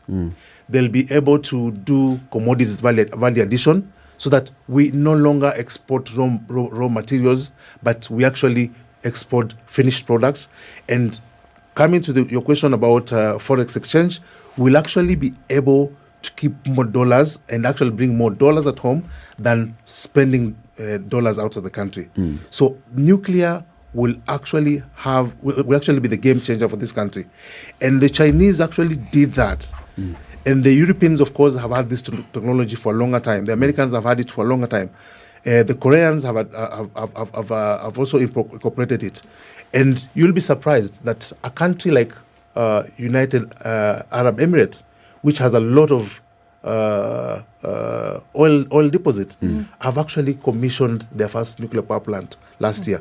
The question will be why? It's because they know the future is in nuclear. You know, okay, City, you have a couple Well, of I'm questions. saying yes, and yet there are countries in the developed world who do not have a single nuclear plant. And yet they have steady power. They do. And then we also have countries that have had nuclear plants and they're now phasing out nuclear power plants. Because even as we talk of the benefits of nuclear power, there are disadvantages like there are with everything else on the planet. But unfortunately, when it comes to nuclear, they can be disastrous. Because when you have a nuclear plant, you'll have nuclear waste. One of the biggest problems we have on this planet is what to do with that waste. It's a never-ending story. Now, rare as it may be, people talk about Fukushima. That's in Japan. That's in 2011. Now, that was not a fault with the plant. There was an earthquake. Now, that quake brought about disastrous consequences. Now, it was contained. One person died as a result of cancer. 4 years down the line, some people were injured. The death toll wasn't high. But what is often said with us, by us in the media, is the effects of anything nuclear. It is a death sentence. The issue, once it is that radiation gets to you, rare as it is, now, perhaps that is why it's one of the most regulated things on the planet. My question is, if there are countries that are either phasing out nuclear plants or they are some who've never bothered to have nuclear plants and yet they have steady power, why don't we look at countries that have steady power and how it is they go about getting their steady power? Why must we go nuclear? That's what you're asking. That is precisely what I'm asking. Why must we go nuclear? Because rare as the incidents that are harmful are, there are consequences to nuclear power. The cost. Uranium actually is rare. Uranium is not available in, it may be available in some places, but it isn't something that you'd find commonly like you'd find sand or rice. Or coal. No, it's not. The technology is expensive. The process of building a plant can be 5 to 10 years. Everything about it is expensive. The benefits are clearly there. But why go that route when we already have power sources and yet we can also follow the example of others who've never had nuclear power? Thank you very much, Charles, and that's a very good question. And you actually go through the issues very well. But I will say this, the countries that you talk about that are phasing out nuclear power plants, actually, there are reasons for that. There are political questions. And that is why nuclear requires a conversation. And I'm happy that we're having this conversation. And I think the country you have in point is really Germany. And Germany is because of the politics of that country. There are strong anti-nuclear groups in that country. Lobby groups. Lobby groups. Yesterday, the owner of X, the former Twitter, Elon Musk, has said that if Europe has not seen the reason for nuclear, this is the time. Germany is actually in a very, very sorry state in terms of the energy needs. And a lot of their companies, including Mercedes-Benz, a signature company, are considering moving to other locations because of energy sources. And Germany might have been doing that because they were hoping to get energy from Russia. Look at where they are. We know how that works. With the Nord Stream. Yes. And what kind of energy were they looking for? Dirty energy. Fossil fuel. Then we come to the countries that you mentioned have never gone nuclear. It's you ask yourself, what are they relying on for their base load?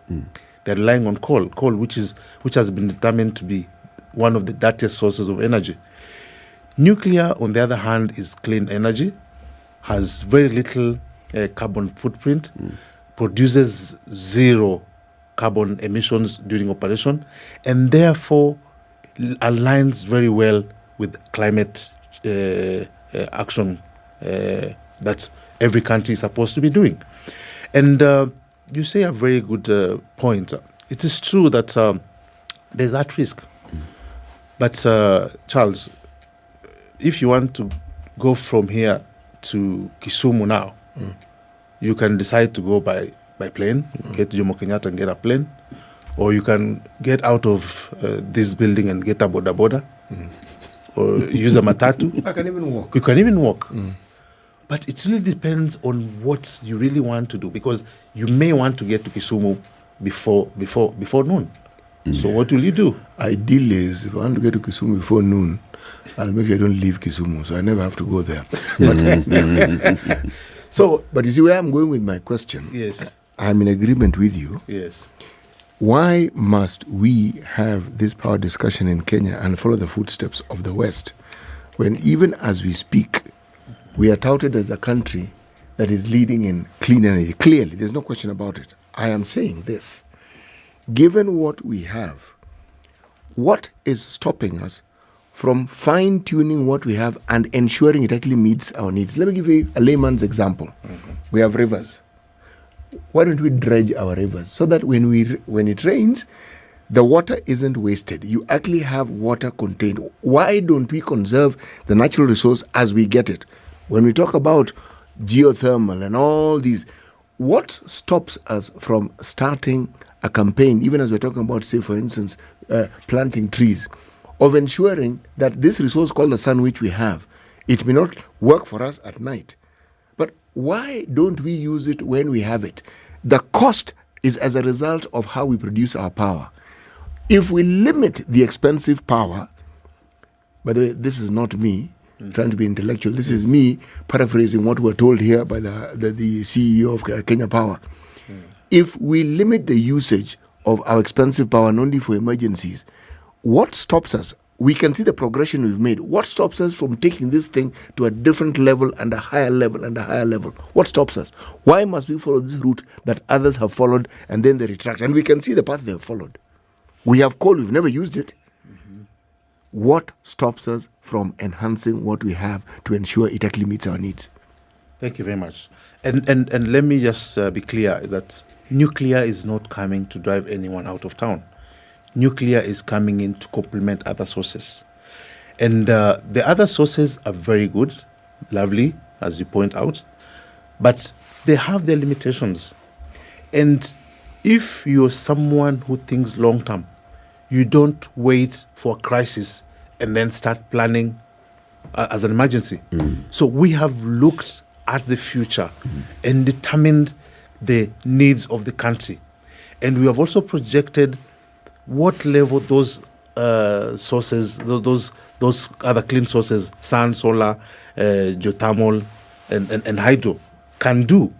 And we are very certain that there is a place for nuclear. And we will not want to wake up one morning and in a panic say that we want nuclear, yet we know very well that we cannot deliver it within a short time. Yes. So that is why, as a people who are planning for the future generations, we have decided to start making arrangements for that at this point. Let me ask you, Justice. Yes. Yes or no question here. Is nuclear energy clean energy? Yes. Is nuclear energy renewable energy? Yes. So what are the harms of nuclear energy? The harms of nuclear energy is the risk of radiation. Risk of radiation. Risk of radiation. Okay. And because of the experience we've had, and in the nuclear world, we actually have this saying that a nuclear accident is a nuclear accident anywhere is a nuclear accident everywhere. Yeah. And therefore, the nuclear family works together. You will actually be surprised that when it comes to nuclear issues, even the countries that you will see on the international level appear to be opposed to one another, when it comes to nuclear, they actually work together. And they do this through the umbrella of the IEA. And because of the experience the world has had with nuclear, through the IEA, the countries of the world meet to discuss those concerns and address them. As we speak, we're actually now going into the 5th generation of nuclear power plants. If you were to look at the example of phones, Samsung, the way they progress up to I think we have S40 now. We are folding them. And the flipping 5th generation. Flipping them and folding them. Yes. The 5th generation of nuclear power plants. And those 5th generation of nuclear power plants, the ones the Americans are doing, the Chinese are doing, the Russians are doing, they've all learned from one another. And the safety features that are incorporated are such that to ensure that no other accident will happen that again. will result in that. Okay. Even the Fukushima example, the lessons that were learned from that, and the plans that are being developed have that in mind, that what if that happens, what should happen to ensure that there is no outfall. Are any of these major superpowers developing nuclear plants as we speak? Yes.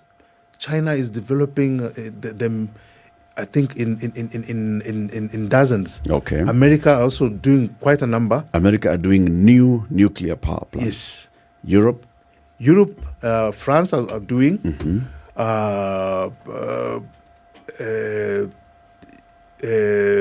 There are many other European countries that are actually doing. In Africa, we also have countries that are actually pursuing that. As I mentioned to you, Egypt will be commissioning their power plant anytime. Ghana is pursuing that. Rwanda is pursuing that. Our neighbors, Uganda, are also doing the same. Nigeria and other African countries. And in the African continent is actually Egypt, Ghana, Kenya, and Nigeria, which are very advanced stage at heading towards that direction. Yes. Okay. How many accidents can we talk about globally that emanate from nuclear power plants? The ones that have happened, we had the 3 Mile accident in the US. We had the Fukushima that we've talked about, and we had the Chernobyl. Those are the major accidents that we've had in the history of nuclear. Have we had other smaller ones?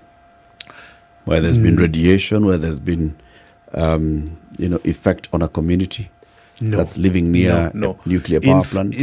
In fact, a few years ago, a few months ago, the Director General of IEA gave some statistics, and I think the deaths that have resulted from nuclear fallout are less than 10. I don't have the figure, but they're very few. So why is there this global fear for nuclear? The global fear could have been driven by the atomic bomb, because what it showed the world was real horror. And then also the Chernobyl disaster. But as I've mentioned, the technology that has been developed now has taken into account all these issues, and we are unlikely to have the same being repeated again. Remind me what happens with the waste. I know it's still an issue that folks are clobbering with, trying to figure out, okay, so what do you do with the waste, like Titi had asked? What do you do with the waste? Because, you think about war and you think about the things that are left behind that, mines and things like that we're yet to take care of. For something like this, that's just ominous in thought. Yes. What happens with the waste? Because you burn it off, there's the waste. Thank you very much. Now, the technology that's available now is that the nuclear waste is actually retained in the nuclear power plant. We have what is called nuclear fuel waste pool. They're actually kept there for a while, and during that time, as I mentioned, the plant will live for 8 years. After it has been used, it keeps on reducing its radiation ability, and that question has actually been weighing on the minds of experts. And today, they have found what are known as permanent depositories for the nuclear waste. After the waste has been used and has stayed in the waste pool for a number of years, they are then collected and taken to permanent depositories, which are deep down in the rocks. And this technology has been developed in Finland and Germany. Your agency is called the Nuclear Power and Energy Agency. Correct. Why power and energy? We are Nuclear Power and Energy Agency because of the mandate that we have. We are supposed to be the nuclear energy program implementing organization for the country.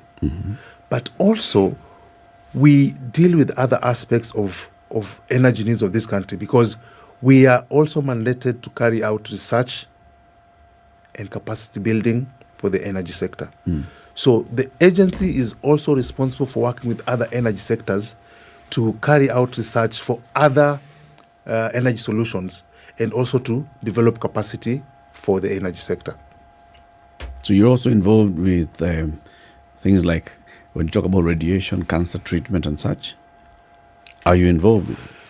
Yes, and that's why we are called Nuclear Energy Program Implementing Organization. We work with other agencies. And I was on your TV yesterday and we were discussing this.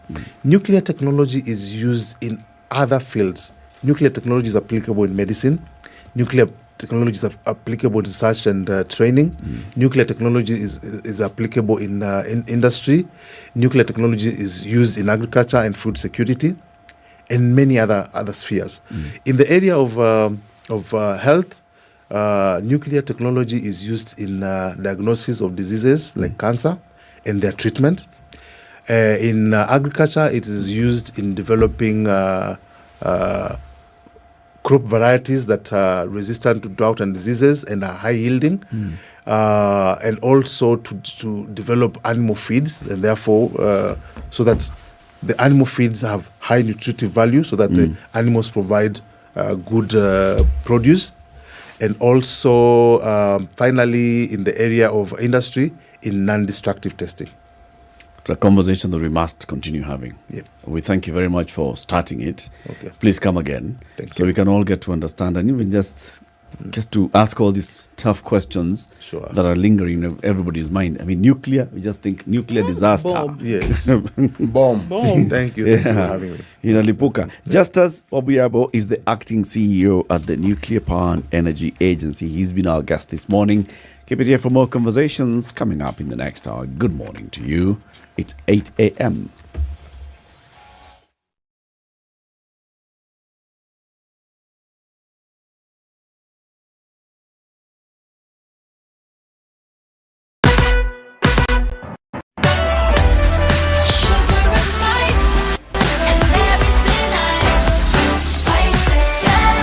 Spice up your life.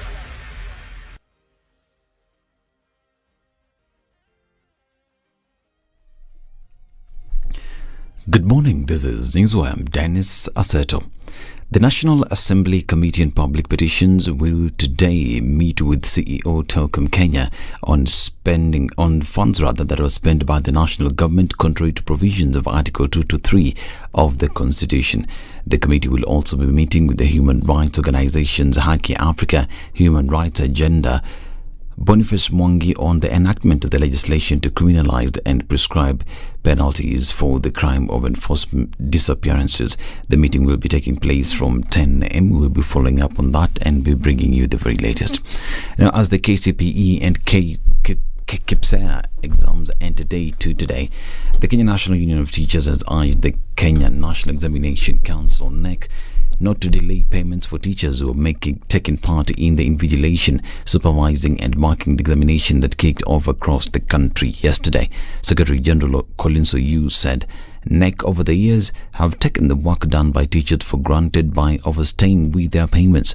Oyu said teachers have now done their work by preparing the candidate for Kenya Certificate of Primary Education and Kenya Primary School Education Assessment and should not be subjected to more misery. He said teachers have volunteered to help in the uptake of the examination papers with no allowances paid. Speaking in Siaya County, Oyu told the Chief Executive Officer NEC David Njoroge to seize up the matter and ensure teachers get their dues in time.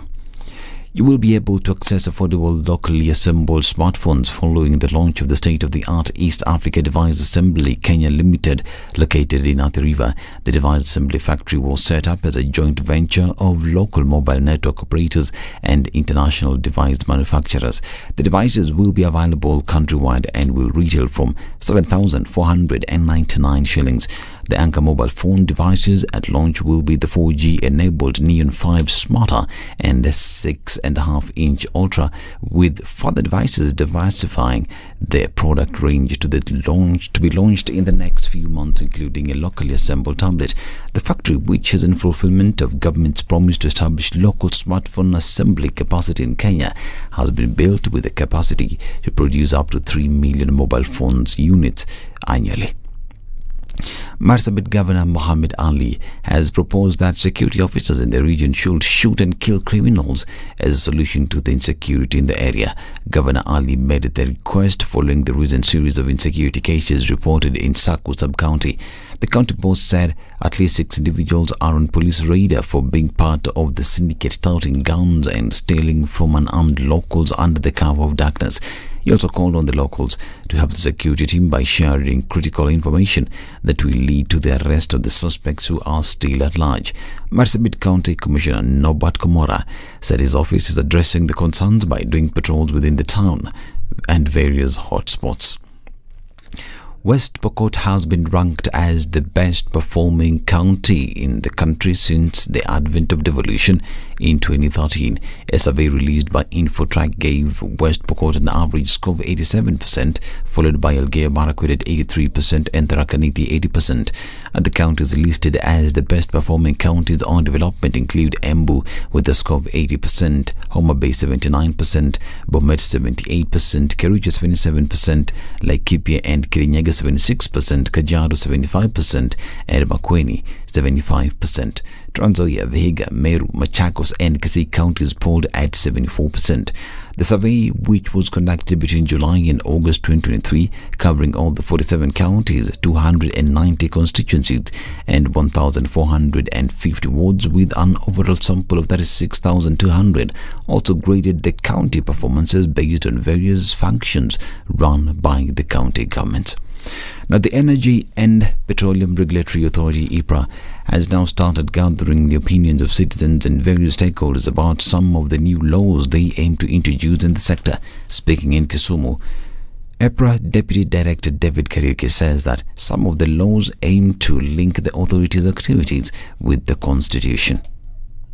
Being a regulator, EPRA is expected to analyze performance of sector utilities and to also look at their financial accounts and make decisions out of them to ensure that they remain viable and to ensure that they are able to operate within the confines of what we would call good business practice. He mentioned some of the laws that are currently being developed and explained about how they would help strengthening the provision of services in the energy sector. I'm Dennis Aseto. Good morning.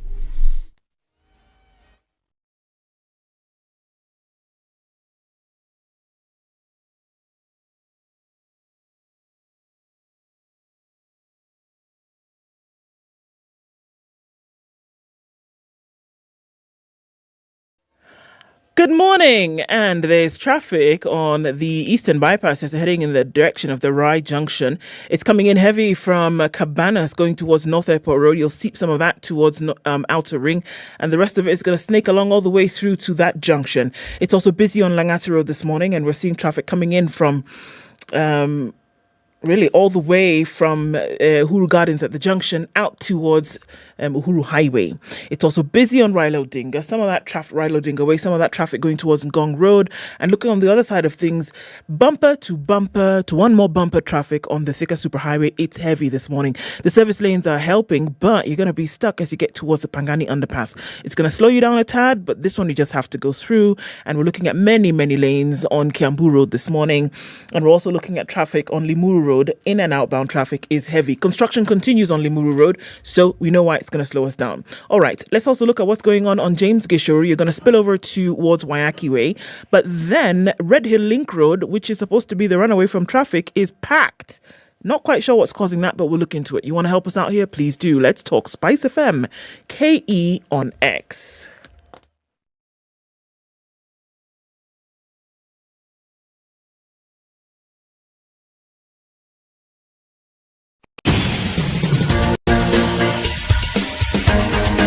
This is The Situation Room, the home of hard-hitting political commentary and penetrating insights about the state of the nation. This is a talk radio experience like no other. The Situation Room, a place for hard truths, debates, and elevated conversations. The Situation Room, witty, political, engaging, deep, controversial. In the room, we have C.T. Muga, researcher, academic, seasoned political observer, a fountain of wisdom in these politically uncertain times. Ndu Okoh, Nigerian by birth, Kenyan by choice, communications expert, Pan-Africanist, a truth seeker and believer in people power, and Eric Latiff, agent provocateur, the man in the chair, seasoned journalist, news hound, a man who believes... 8, very good morning. Welcome to the third hour of the Situation Room this Tuesday.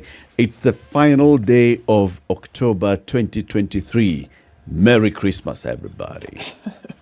Kiwi is reminding you that, Christmas is coming. Yeah. You will spend, and then January will be coming, and your kids will be going back to school. And then you say, oh, no, what are we going to do? How are we going to go to school? Well, what you need to do before that happens is that you need to walk into any of your stores today. Stores means supermarket, right? Or shop. And step up and shine, essentially, what's being happening. We don't want to be dull in January. We want to shine and for children to go to school. Yes. So you go in and then you buy a tin of, any participating Kiwi with a fabulous new design. And it really is a fabulous new one. It's a different one from what we've seen before. And this is across the country, Then you will look at the tin. After you've looked at the tin, you will look at this number. It is *459#. There is a code when you open your tin of polish under the lid. You will then insert that code after you have after you've dialed this number, and you could win airtime. You could win data. More importantly, you could win 35,000 shillings towards school fees. It's fantastic. Like that? Like that. So take me through the steps again. Okay. First thing is you wake up store. in the morning. Okay. You put on your shoes that have not been shined. Okay. And you walk to the store. Or you climb matatu or you climb car. No, there's still some polish that's left before I go and buy the remaining polish in your tin, use it to polish your shoes. All right. Then you go to the supermarket. Right. Okay. You make a beeline for the shelf where they're selling this. All right. You pick this one. Right. You must pick the one with the new design. No? New design. Okay. Okay. Doesn't matter where you are. Karatina, Kakamega, Kwale. Kaimosi. Thank you very much. Okay. Anyone. Buy. Right. Then you can decide to do it in the shop, but if I were you, I would wait until I get back home. Okay. You then do what? No, I want it instant. You want instant. You can do it in the shop. Buy, pay, start outside the shop, get it. Then you do what? Open the lid. Right. Under the lid, you will see a code. All right. You then take your telephone and you dial *459*5#. Okay. The instructions, then you will take that code that you've seen under your lid and you will insert it after they've given you those instructions. Okay. Then Gafla Binvu. You've either won airtime, which you can now call me and say, "Hi, Ndu, how are you?" Or 35,000 shillings. They'll tell you, 35,000 shillings, you have entered the draw. Right. Then you could actually win school fees. And then we will be singing songs of jubilation as school fees for January is paid. 35 Gs. Then Merry Christmas can be Merry Christmas for real. Abi? And 35K. Yeah. And if the children are in different schools, can they split? No, they send it to one school. You choose Okay. which child. You make sure your children are in one school. It is Easy now, Bwana. Not all children are from the same homestead. There's that detail. You got to There's understand that these detail of things, sowing your royal oats, my friend. Sorry. So please. In Kenya, Bwana. Before my namesake says sorry, let me say sorry. Sorry. Okay, so let's talk about apologies then. Your apology, CT, Is accepted. has been heard. Shall be taken into advisement. Shall consider it. For purpose of this discussion, stop calling me CT. Charles. Yes. Go ahead. Charles the Third. Charles. This is Charles the first of his name, is in the studio, and we are joined by Cornelius Oduor. Cornelius is the Deputy Executive Director at the Kenya Human Rights Commission. The Kenya Human Rights Commission had a press conference on Sunday when they were saying, you know what, sawa, we are going to get a few visitors in the country. Mgeni siku ya kwanza. No. In this particular case, mgeni kabla afike, tunamwambia kuja na apology. Agenda number one. Kuja na apology. Now he'll be telling us. So the King and Queen are already in the country. They arrived last night. They are beginning their programs. Already the King is meant to be meeting with President William Ruto this morning. The Queen as well is meeting with the First Lady, Mama Rachel Ruto, again this morning. So this and the other. So Cornelius, karibu. You'll tell us what the Kenya Human Rights Commission is all up against. No, not against, but, with the conversation that you're raising. But CT has the day's proverb. I do. And the proverb is from the Republic of? Burundi. All right. Yes, you cannot hide the smoke of the hut you set on fire. Hut is H-U-T. However, I've been informed that it can be H-A-T, it can be H-E-A-R-T. Or H-U-R-T. Or H-U-R-T. Whichever hut is hot, you light the fire. All right. The hut. Yes. You cannot ignore the smoke. The smoke of the hut you set on fire. Yes. Hut, you fire set. Cornelius, what do you understand from this proverb? What's your interpretation of it? It's a difficult one. But there are things you can't hide. I think, obviously, a smoke, it's very difficult to control it. It will get out from any direction. Yeah. So there are things that once you've done, they'll come out, definitely. Upendo spend. You have to deal with them. Yes. You have to know that, you have to own up to the fact that you're the one who lit that fire. And then you have got to deal with the consequences, whether you want to put out the fire or you want to let the hut burn. Sure. Yeah. Okay. So take us through what the press briefing was about on Sunday. Over the weekend, the Kenya Human Rights Commission called the media and they said, we have something that we'd like to send a message to the visiting King Charles III and Queen Camilla as they come to the country and the entire government of Britain. We'd like you to remember one or two things. What are those things? Yeah, of course, it's a great opportunity for the visit. And as a human rights organization, we saw an opportunity to speak to the King now that he was coming to visit us. And we thought that the agendas were all good, but there was one thing that we were very, very, very, very specific on, that this was the right time for the King to make an official apology to Kenyans. And that's all we are saying, that as a human rights organization, it's within our responsibility to bring out the violations that were committed and seek for remedy in the form of an apology. So I think we're just within our scope and mandate to ask for what is genuinely Kenyans deserve, to get a public apology from the King. Are you seeking a blanket apology or are you seeking an apology for specific events? Which is which? Of course, there are several things that happened. Of course, the atrocities that were committed during the colonial time. You remember quite a number of people died. The epitome of this being the emergency between 1952 and 1960. It's a record that over 100,000 people died. There has never been an apology on this matter. If anything, we've only had statements of regret, and we felt that as part of the UN guiding principles and the framework for reparation, a public apology will suffice for this case. Okay. What would an apology do? Let's look at what happened, really, when Kenya was made a colony of Great Britain, right? Those very, very many years ago. We know of some of the atrocities that we cannot downplay or underplay. We know what many would say is happening in the country today as a direct result of some of the action that was taken by Great Britain. This is just for Kenya. We're not even talking about other nations, right? We talk about systems that were then enshrined as a result of colonialism. And as Kenya being a colony of Great Britain, we know certain things that happened, whether you're looking at an education system, whether you're looking at a judicial system, whether you're looking at a system of government, etc., etc. And some of those things are deep-seated, deep-rooted. We talked about total assimilation of Kenya under colonial rule by Great Britain. What would an apology do? What would it unearth that has been so deeply enshrined?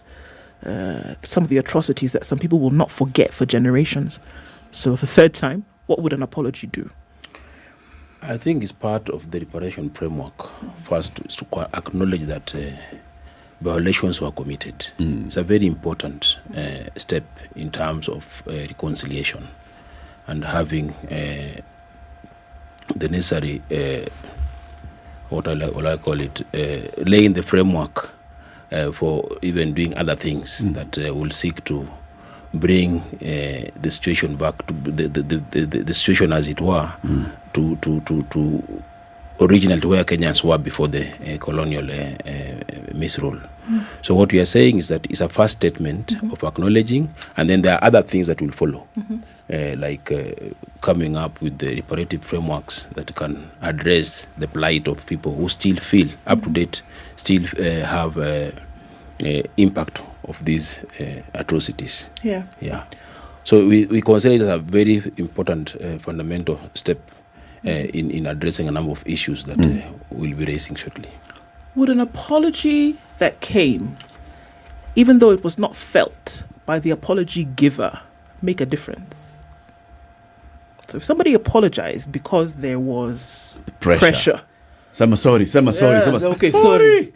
All right. If somebody apologized because there was pressure, what would the difference be between that apology and one that was truly felt? If an apology came because, would it make it better? Would it make impact? Would it make change? So are you saying that you're putting pressure? No, that's not what I'm saying. I'm asking if Great Britain said, okay, you know what, these fellas have been asking for an apology for years. Let's just give them the apology and let's move on. Would it make a difference if it's that the stance? Because you would be able to tell, really, if somebody really did apologize to you from the heart, apologize to a country for the things they did. Well, we're not running away from that. But then I feel if they wanted to, if they felt sorry, they would have apologized by now. So what if an apology comes, but it's not felt? Would it make a difference in this demand we're making for an apology?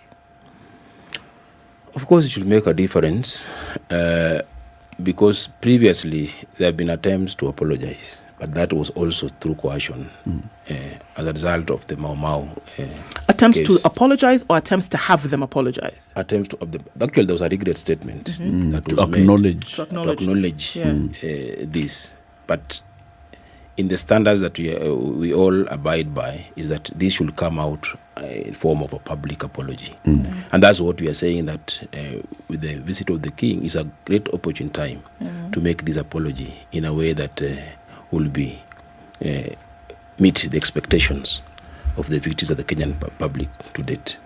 So I'm trying to understand what they're saying, that the apology is not significant or it will not achieve anything, it will not change anything. Let me ask this question. Beyond the words, would it help in any way if the apology was accompanied by a certain large sum of money? Of course, money can be a factor, but then what you are talking about is programs that can help address some of those issues. Reparations is what the term they tend to use. Yes. You see, the reason why I asked this question, we have a precedent on this continent. In 1904, the previous century, 1908, the Germans committed atrocities in Namibia against the Herero and the Nam. Now, those atrocities, if you compare them with the atrocities committed by the British forces The English phrase, it pales into insignificance. They were horrific, terrible things. The Germans apologized. They didn't say, we regret. Clear, we are very sorry, we did this and we are wrong. The German, that's 14th August 2004, German Minister for Economic Development, person with a very long name that I can't actually pronounce, is the one, it ends with Zul, Z-E-U-L. But beyond that, they also promised to give these two communities reparation to the tune of 1.8 billion euros spread over 30 years to help in the development. Okay? But they apologized. When people talk about apologies, they normally say if you apologize, there's legal ramification. We spoke to the British High Commission and said, yes, there are legal ramifications. Now, do you know what these ramifications would be if, say, His Majesty apologized and said, look, guys, sorry, apology complete? Would there be legal consequences that may not necessarily be to the liking of Her Majesty's government? His. Her was mother. Yes. Recently deceased. Yes. Sorry. He is His namesake. Majesty. His Majesty's government. Yes. He is you. Yeah, the fact that they are aware that an apology will come with some consequences also connotes the fact that there's no general acceptance. Yeah, out of goodwill, because it's like you don't want to accept because there will be some repercussions.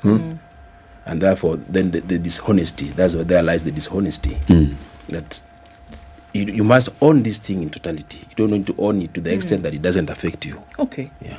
When somebody says, I'm sorry, if we look at the meaning, it actually means you've said that you were wrong and that this thing, if having given the opportunity, you would not do it.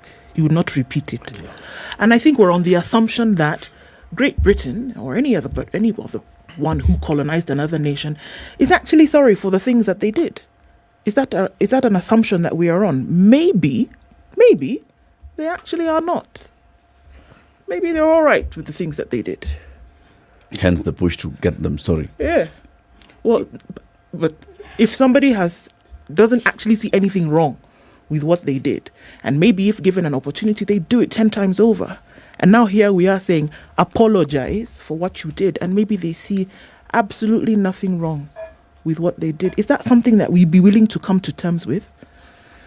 Okay, maybe during the time they did this in the colonial era, the interest might have been different. Yeah. But now with the new world and the new framework and understanding,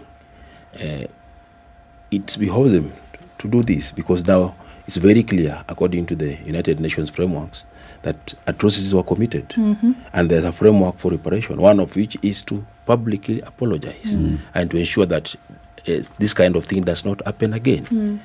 So you will see that even in this visit, there are attempts to deal with some of these issues. Visit at the Uhuru Gardens.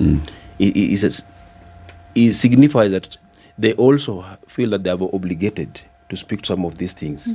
But the way we want it to come out is what I think probably is raising concerns. We want a public apology, but they feel that they can make with some of these statements that fell short or fall short of an apology. I want to piggyback on what Ndu is asking. I mean, what difference would it make? So far, the British government has acknowledged the role it played during the colonial period, and they have expressed deep regret.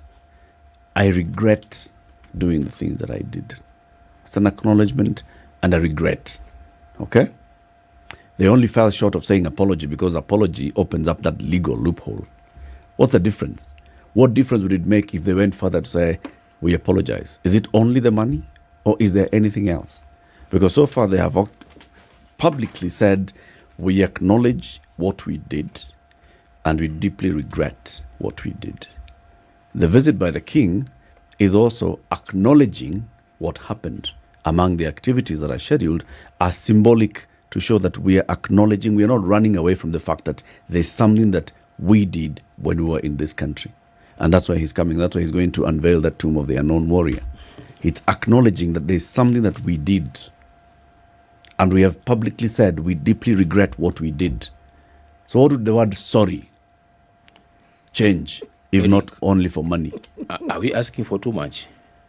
I don't know. Are you asking for money? That's the question. You're not asking for money. So what is it? What difference would sorry and I deeply regret what I did mean? What I am asking again is, if I deeply regret, am I not apologetic?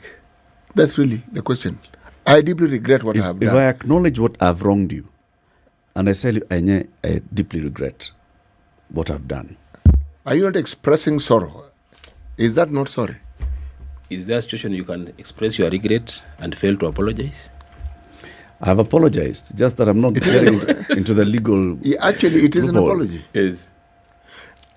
Think of, say, our native languages. Yeah?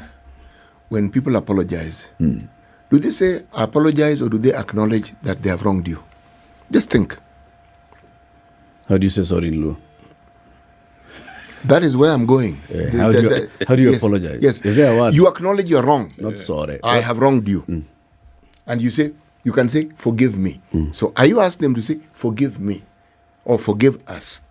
Because, as you say, if we expect the verbalizing of the word, I am sorry, I have wronged you. What do we do? Should it be followed by, I wronged you, I regret it, please forgive me for the wrong I have caused you? Would you be apologizing? By and large, to some extent, you'll be apologizing. But in the context of what we are talking about, it's important that that apology is done in public in a way that conforms with the standards that are there. You'll agree with me that the effects of colonial atrocities are still with us. And it's very important that beyond the public apology, there are steps that should be taken to address some of these things. We still see them in many forms. Okay. And therefore, this public apology also comes with a package of so many things that we expect the British government to consider doing in What are some the of country. those?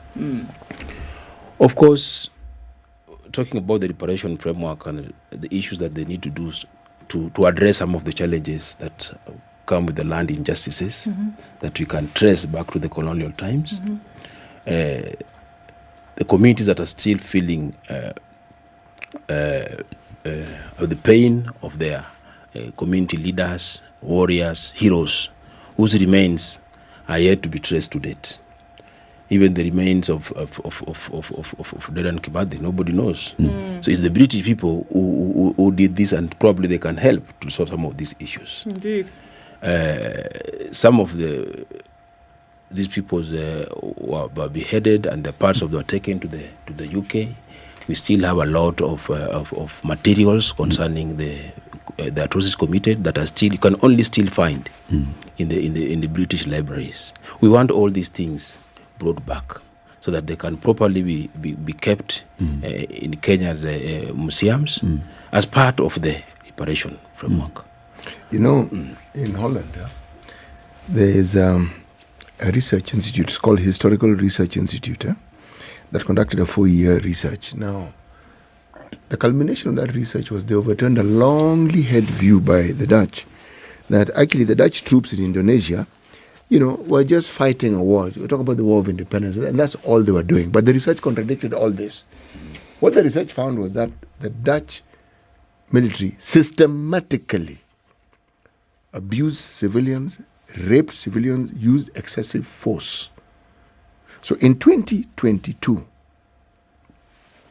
February 17, 2022, their Prime Minister, a gentleman by the name of Mark Rutte, and their king, the Dutch have a king, Willem Alexander, apologized to the Indonesians. And not only did they apologize for the atrocities, they also apologized for the lack of accepting and acknowledging the wrong that previous Dutch governments had, because they had been denying it. They apologized for the wrong committed in the 40s. They also apologized for what the previous governments had not apologized. And he said, I apologize, the exact words, to the people of Indonesia. He added the words.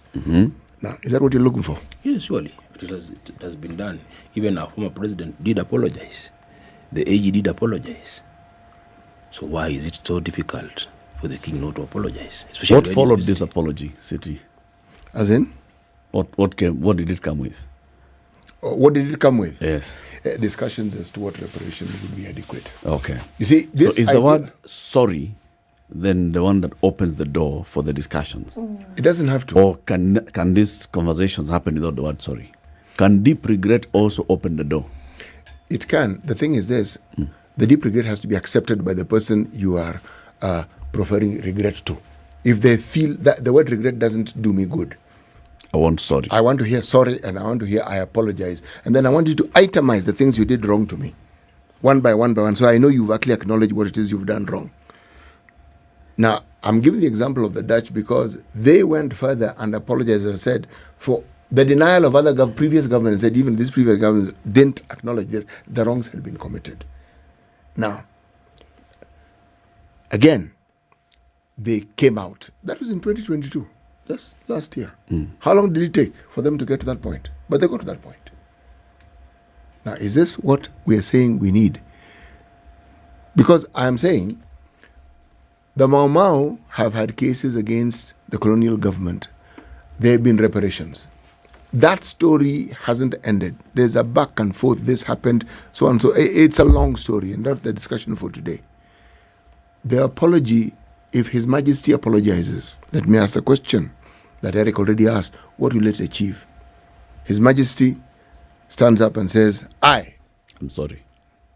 His Royal Majesty, the King of Great Britain and the Commonwealth, and he will use all his names. Okay, it's not just Charles, he's Charles and many other things. Says, I apologize to the people of Kenya for, then says, ta, ta, ta, ta, ta, ta, ta. And I apologize for previous governments that did not acknowledge the wrong that you had done. Okay, he has apologized. And Mrs. King, who is next to me here. She's actually called the Queen, but okay. Yes, okay. Also acknowledges and apologizes. We are apologizing because we are one entity. Okay, now what will you have achieved with that? Of course, because now the victims are represented. That is, now you talk about the Mau Mau people, you talk about the Nandi community. These people are here. Why is it so difficult for them to have an audience and receive this apology in the format that they also feel that somebody has talked to them instead of issuing a statement in the UK Parliament? Let's take a break. Yes. 27 minutes to 9. We are hosting Cornelius Odwor. He is the Deputy Executive Director at the Kenya Human Rights Commission. This is an old commission. How many years is it now? 40? 30. 30? Yeah, we are saluting at 30. Yeah. Sorry. The Kenya Human Rights Commission is at the forefront in advocating for human rights in the country. And they are saying, well, the King Charles III and Queen Camilla are in the country. They'll be doing a number of things, among them deepening their understanding of what was committed by those who are the colonial leaders in this country. But the human rights campaigners are saying, no. We want an apology. Not just an acknowledgement, but we want an apology. We want to understand what does this apology mean. Keep it here. We'll be back shortly. Cornelius, you take chai. Yes. Chai lazima watu wakunywe. Chai ikunywe na maziwa. African. Kenyan tea. Yes. What do you call Kenyan? What would describe what makes it an African tea or Kenyan tea? It's brewed, mixed with tea and sugar in the same pot. It comes out as a complete product. You've left out milk. Yeah, milk. Yes. Where does the milk go? The milk comes in also as a complete product. Yes. It's brewed with the milk. Brewed with the milk. It comes out brown in color. Not these things you do in the kikombe. Chai bora. Chai kweli. Chai, right? The more the milk, the better the chai. Yeah, and the more the milk, sindio? Yeah. Chai kona maziwa. Si chai kona rumors. Thick tea. Thick tea. Rumors of tea. Bas. Now, if you want thick tea, you want creamy tea, you think Brookside Dairy Best. Because tell him why. Because, my friend, it is not possible to be a Kenyan. It is not possible to come to Kenya and say you have drunk tea if you have not drunk tea that has Dairy Best. Wow. That's the way to go. We'll be back shortly. Good morning. This is the Situation Room, the only way to start your day. We love to share our culture and the one language that unites us all.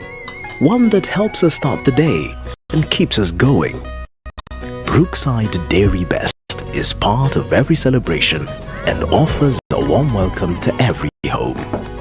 Karibuni chai. Na hii ni lugha ambayo kila Mkenya anaelewa. The more the milk, the better the chai. Chai kweli ina Brookside. After a bit of a morning drizzle, the sun is up in Nairobi at 16. We'll go to highs of 25 and lows of 15.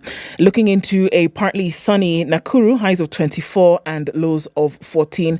And Nyeri will see later highs of 24 and lows of 16. In Eldoret this morning, partly sunny conditions at 15, highs of 24 and lows of 14. And looking into a sunny Mombasa at 26 and a sunny Malindi at 28, going into partly cloudy conditions. 22 and sunny in Kisumu and 21 and sunny in Kakamega. Looking out into Kampala, the sun is up at 21 and Dar es Salaam, sunny skies at 27. It's 13 and sunny in Addis Ababa and 30 already and sunny in Mogadishu. Johannesburg is mostly cloudy at 6, while Lagos raining heavily at 25. Light rain now in Kinshasa at 24.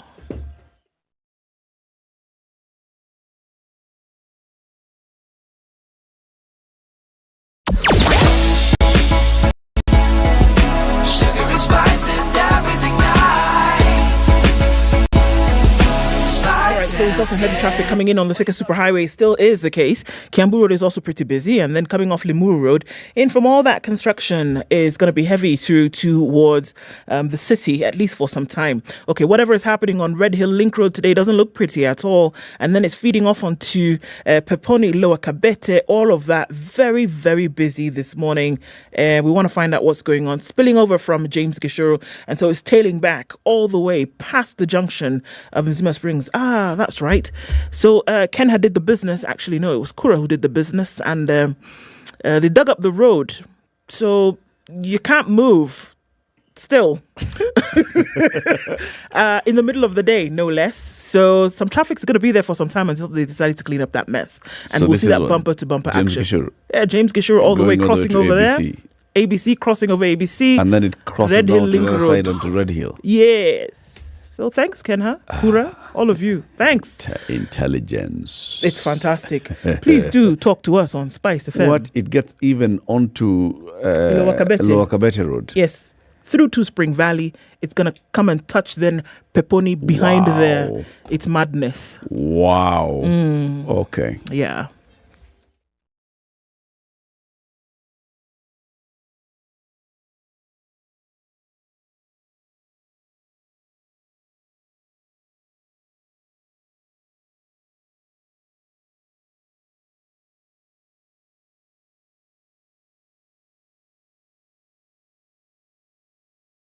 Mature, intelligent talk every morning. Spice up yourself.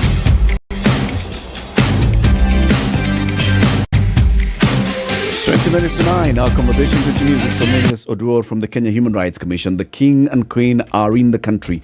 They're due to meet with the President and the First Lady shortly this morning, at the beginning of their 4-day, Tuesday, Wednesday, Thursday, Friday. Yes, 4-day visit to Nairobi, state visit. And the Kenya Human Rights Commission is saying what we want from the King is nothing short of an apology for what happened in the colonial days. As Siti and Du are asking, what specifics are these that we are seeking? Do you have a list of saying, so, number one, apologize. Once you apologize, two, now show us where Dedan Kimathi is, bring Orkoyot, show us this and the other. Is there a list of the things that you want as part of the reparations and everything that comes with the apology? Or are we just saying apologize and then we shall now figure out what else we want? Of course, when you look at one of the things that we're recommending, apart from the unconditional public apology, we are seeking for support in documentation and bringing back the repository of all the things that the British took away from Kenya. It's very important as part of documentation for for all these atrocities, which is currently lacking because of most of these things were taken and kept safely in British. We've seen this even recently in the DRC when some parts of late Patrick Lumumba was brought back. These are the kind of things we are talking about. Apart from that, reparation of victims is something that must be looked at. Of course, because of the Mau Mau out-of-court settlement with the British, it's only a small section of people who are compensated. But as you know, the list is wide, and there are people who still feel they were not represented in this case. So that also opens up an opportunity for a comprehensive discussion and a possible compensation framework. Do you know how many people are not represented or were not represented? What we know is that the Momo case only represented around 5,000 people. Were these the only people who fought? How many who were affected? How many should be in that list? I think, without necessarily giving the number, we need to widen the scope, because we strongly feel there are quite a large section of people who are affected. You see, this is my problem, Cornelius. Yes. That we seem not to have our list of demands crystallized. What we want is the word sorry from King Charles, and then thereafter we don't know what to do with it. If we are seeking an apology so that we then move in towards getting proper justice for what happened in Kenya, then we need to have that list. Are we seeking an apology and then we say, now from the first time when we had this Crown Land Act, apologize for that, and let's... If we don't have all these things aligned, what are we seeking an apology for? Or is it possible to seek some of these things then without this apology? Because these fellas have just about told you that they're not going to apologize. Number one, they've said, look, if we tell you, if we actually utter the words "I'm sorry," what this does is that it opens a whole can of worms that they're not ready to deal with legally. Because can you imagine the countries of the Commonwealth who will say, you apologize to Kenya? Okay. Even you must do it here and here and here. They're not ready to deal with that legal thing. So they've more or less said, well, you know what? An apology doesn't look like it's going to happen. So I think in the back of our heads, we know, right?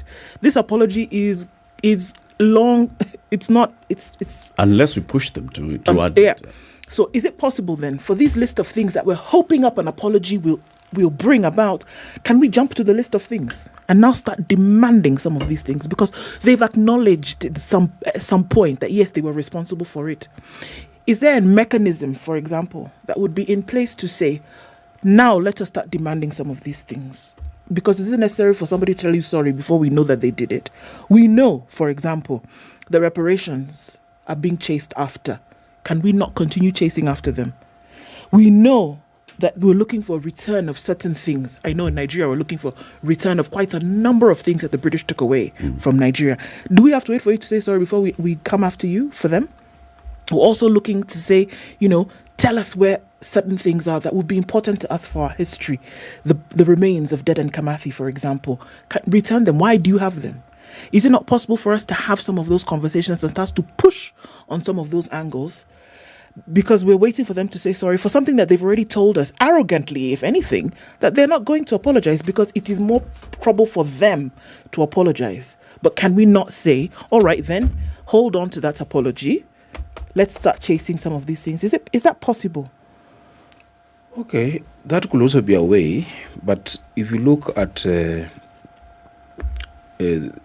norm here, it's very important sometimes, even beyond this compensation, the acceptance and the victim feeling that somebody felt that they wronged them. It's very important. Okay. But even getting to the complete, it's a process. It's not just something. There are challenges that we've had with even getting some of this information for reasons best known to the colonizers. And I'm going back here. My problem with this conversation is it seems to be running ahead of itself. Okay?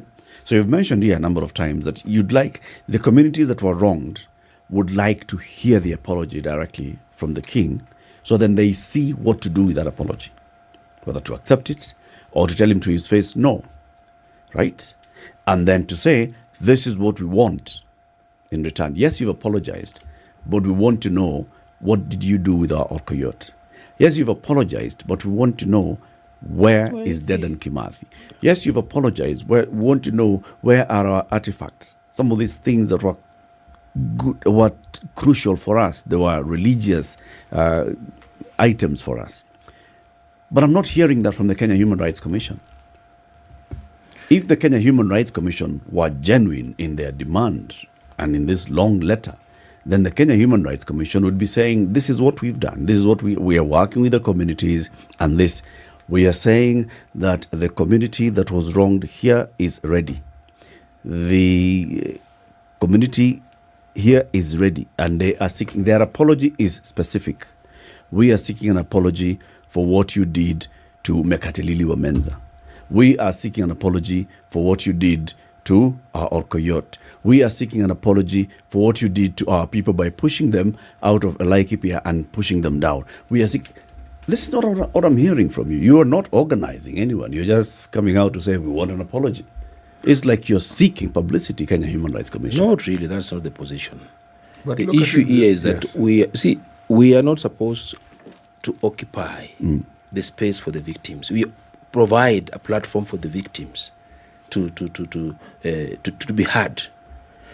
This apology, when made to the right people, it will provide a platform and a framework for some of these things to come out clearly. So it's not in our space to consolidate everything, but we will be able to facilitate that process at the right time. And we're already doing a lot. We're already doing a lot because you already know that we've worked closely with the Mau Mau, and there's been some significant gains. There are a number of people who have also reached out to us, and we are willing and are already providing support. So if you wanted all this captured in the letter, then I think that will be quite ambitious. Not necessarily. Yeah. I just want you to say that, we've organized these communities and this and the other. This is what this community is seeking an apology for. You worked with the Mau Mau, like you've said, yes. Right? Especially in the case that was taken to the UK, you are supporting the Mau Mau.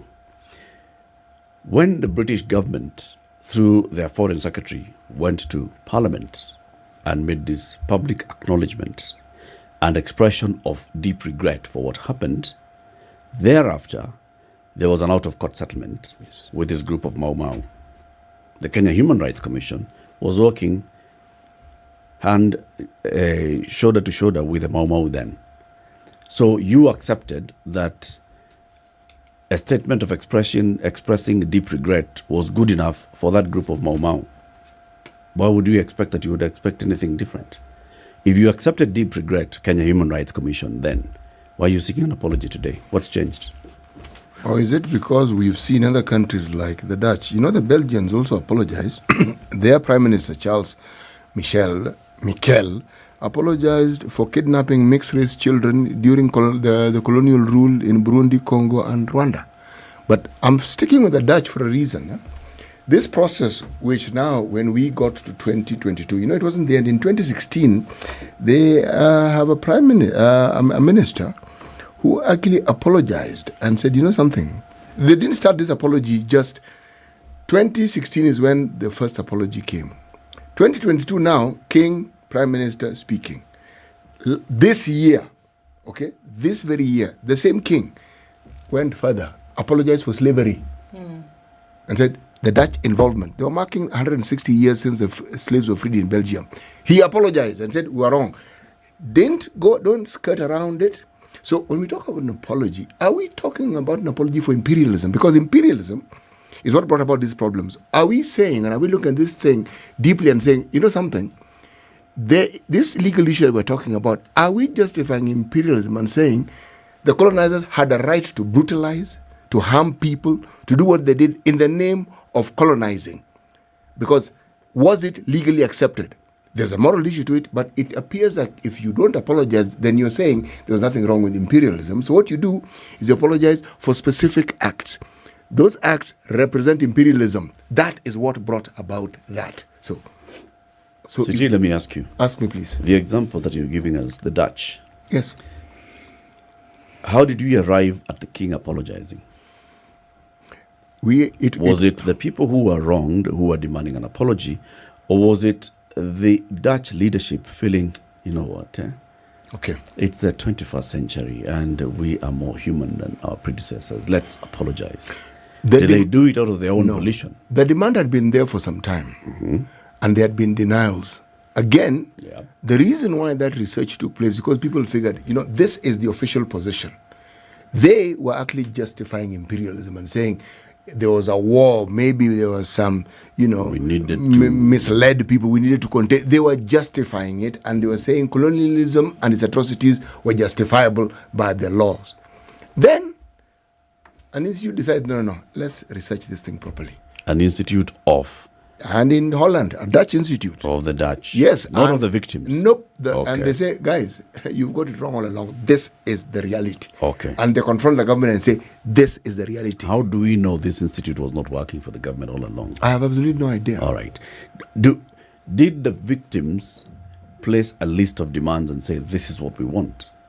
We want an apology, followed by this, followed by the other. Or did this institute do this research and then come out and say, you need to apologize and then you need to do this? Research institutes tend to seek to answer a question. Yes.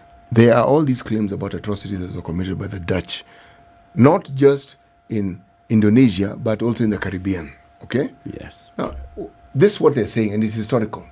And we are a historical research institute. This is our history. Let's look into it. And they looked into it, and this is what they came up with. By the time their king was apologizing openly and saying, the other apology, let's leave that on the side, we've already apologized, but for slavery and our role in it, we are apologizing. Meaning, they are not just apologizing for one event, they are apologizing for imperialism and everything that went with it. And it is not a half-measured apology. They're saying, we apologize. Please, and even as utters the word, please forgive us. Then who determines the reparation and the value of the reparation? Now, that is usually a subject of discussion now. Okay, this is what we'd process. like. This is It's a process. Yes, this is what we'd like. This is what we think would be adequate. This is what we You may make an offer, but they'll say we don't. Now, if you want to understand it, Macron, when you talk about the occupation of Algeria, they said, this apology, forget it, man. What we need to do, okay, we're not going to apologize. Because these apologies, sometimes they mix up things and they get things confused. No, we want to work into the future.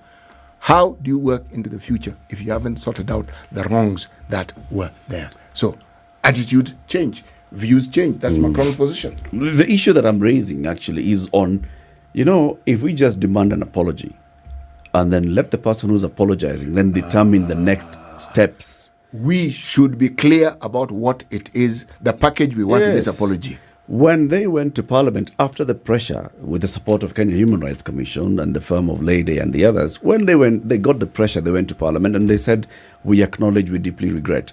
And that opened the door for the British government to start negotiations out of court settlement with a group of Mau Mau. Very true. All right? They were running the program. And that's why I'm asking the Kenya Human Rights Commission. They were controlling the narrative. You accepted that. Why aren't you accepting that and then following it through with everybody else? You accepted Why regret. do you want more? You already accepted the regret. Why are you saying the regret is not enough today? Oh, of course, you must understand that it was an out-of-court settlement with a particular group, the Mau Mau. Were the Mau Mau the only people who were affected? No, they were not. Why are you locking out a room for an apology to other groups? So are we saying the opportunity of having the king visit is the opportunity that you've now seen as an appropriate time to bring this up? Has this thing been brewing? Have you been thinking, we need to... Because remember, this is the problem of having a huge empire like the British. The Indians have their own issues. There was one Prime Minister, Cameron, who tried and dodged. This, it's a thorny, touchy issue. And there's always the question of what next? Do you think the Dutch model of apology works? Or the German apology, do you think it is the way to go? Because clearly, some of these colonizing nations don't think so.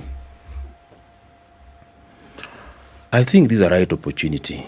And the fact that the king has an opportunity to speak to the Kenyan people, not to Kenya Human Rights Commission, is an opportunity for him to speak to the victims and issue this apology. And if there are opportunities which are guided by the UN framework, so be it. There'll be mechanisms for reparations. So I don't think we're asking for too much. Neither are we seeking for publicity. We're just asking what is rightfully Kenyan, and the opportunity is here. What other opportunity? We can't go to the UK to go seek for this apology. The king has come. And we will be speaking to other things as much as we are also seeking for this apology. So there's a possibility of two things. There's a possibility that this pressure that has come, the agitation, that over the next 4 days, there's a possibility that he will stand behind a microphone and say, I'm sorry. There's also a possibility that he will not. So what are we going to do if he says, or if he doesn't acknowledge? What happens thereafter? That will not stop us from agitating for the UK government or the British rule to do the right thing. As you know, agitating for human rights is a continuous process. The opportunity has presented itself. It doesn't happen now. We still continue agitating and working with these communities in a way that ultimately will enable them to realize what is rightful. So I think this should be seen as a process. And even if it doesn't happen, it doesn't stop us, because after all, we've been in this for a very long time. And we've had gains and we've had challenges along the way. Do you think that the colonizer also benefits from this apology? Of course, it's part of a reconciliation, because it's, from a moral point of view, it's an acceptance, and it creates an opportunity for opening a new front of now working on the ills to ensure that there are necessary legislative or legal frameworks or reforms that ensures that this is not repeated again. As you all know, even after the colonization period, we still have some elements of things that are happening in this country that shows that these things are being repeated in different forms. Yeah. So if we take this to present-day Kenya, then, if we feel that we've had successive governments who have misruled us, should they also apologize to us? They should. And I think when you remember the statement by the former President Uhuru Kenyatta, he did allude that there's a fair share of responsibility on the part of the Kenyan government, which he did apologize. And the same thing also happened with the CJ Mutunga. Yeah. What's the next course of action? So the king is here. You issued a statement before his arrival, and he said, this is what we want. We'd like this from the king. Are you seeking to have your letter delivered to him? Are you seeking audience with him? Or was that publicity, just the publicity, enough to raise the awareness and to send a message to him? And then once he leaves on Friday, what next? You know, one of the recommendations is that we are open to a possible discussion, but more importantly, to avail an opportunity for the victims. This is something that we can work through to ensure that the victims get a space.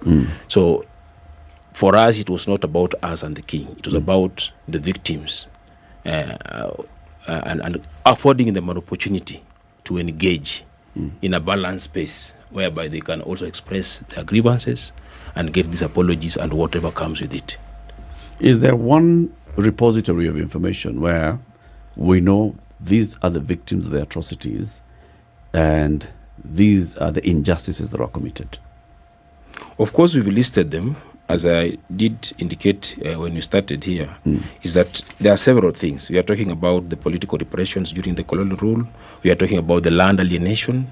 We are talking about the gross human rights violation committed by the British corporates. And even you still see them happening in a number of corporates owned by the British. And we feel this is another form of neocolonialism, because there are several atrocities that are being committed in the so-called conservancies, in the so-called British corporates, when you look at the issues around the mountain and many other things. So there's a whole list of things that we are seeking apologies for. Cornelius, thank you very much for joining us today. Cornelius Oduor is the Deputy Executive Director at the Kenya Human Rights Commission. 9 a.m., time for the news. Top of the hour on Vibes Radio.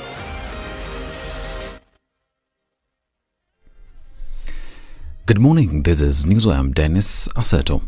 King Charles III and his wife Queen Camilla, who arrived in the country last night, are set to meet President William Ruto at State House this morning. Their Majesties will receive a formal ceremonial welcome complete with the military ahead of the talks with the President.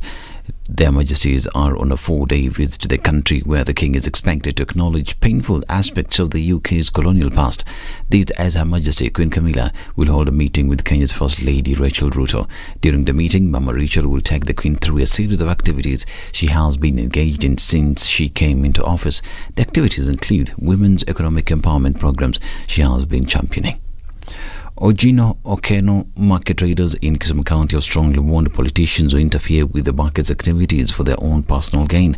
Led by Francis Oyamo, the traders now claim that some politicians in the area have been inciting them to oppose development projects implemented by the Kisumu County government. Na ni onyo kubwa tunawapatia leaders wale walichaguliwa Kisumu County. Muache kutumia wanabiashara wengine kupiganisha serikali na traders. Tumegundua kuwa kuna wanasiasa ambao walichaguliwa ambao wanapigana na serikali ya county na wanapigana na city manager ili kuangusha maendeleo zao wanafanya Kisumu County. Tunawajua kwa majina yenu, tunajua post mko nazo, tunajua vitu mnatafuta hapo mbeleni na tunawaonya, tafadhali msijaribu. They've also said that they are satisfied with the projects carried out by the county, asking the said politicians to stop bringing enmity between them and the county government. We are very happy for the development and changes that has been brought to our section of the street. Na sisi tuko pamoja na tunaomba amani. Ukitaka cheo chochote kwa county ya Kisumu, wacha kupiganisha, wacha kuingilia kazi za wafanyabiashara ili utatize programs za professor pamoja na city manager. Important to note is the politics of succession to the governorship seat in Kisumu County has already started, with various leaders including the County Senator Tom Ojienda, Deputy Governor Mathis Owili, Nyakach Member of Parliament Aduma Owora and his colleague from Kisumu Central Joshua Oron expressing interest in the county's top seat. Trans Nzoia County government has promised that in the next few days it will contract 100 young people and women in the beautification of Kitale Town. Roads and Infrastructure CEC Jackson Wamboka has said that the residents will be tasked with garbage collection and other activities that will improve the look of the town. The chances we have declared have been determined by the budget available. And so we have, the county has given every ward around 100 slots. In Matisi, we have divided the group into sublocations because we have 4 sublocations in Matisi so that we can manage the big crowd. We are registering the attendants, those as they have reported, we have registered them according to their sublocation. Each of these categories, and we expect to pick around 25, slightly more than 25 persons in every sublocation. He added that people with disabilities and single women will also be involved in the project so that they can earn a living, especially at this time when many citizens are experiencing high cost of living. The slots have been allocated to particular groups of our population, which include the vulnerable women who are above 35 years, people living with a disability, the minority group, young mothers, some who include single mothers, informal people in informal settlement because Matisi is a slum. And out of 100, you would say that 10 slots for vulnerable women, 10 slots for minority group, 10 slots for young mothers, single mothers, 10 slots for people in informal settlement.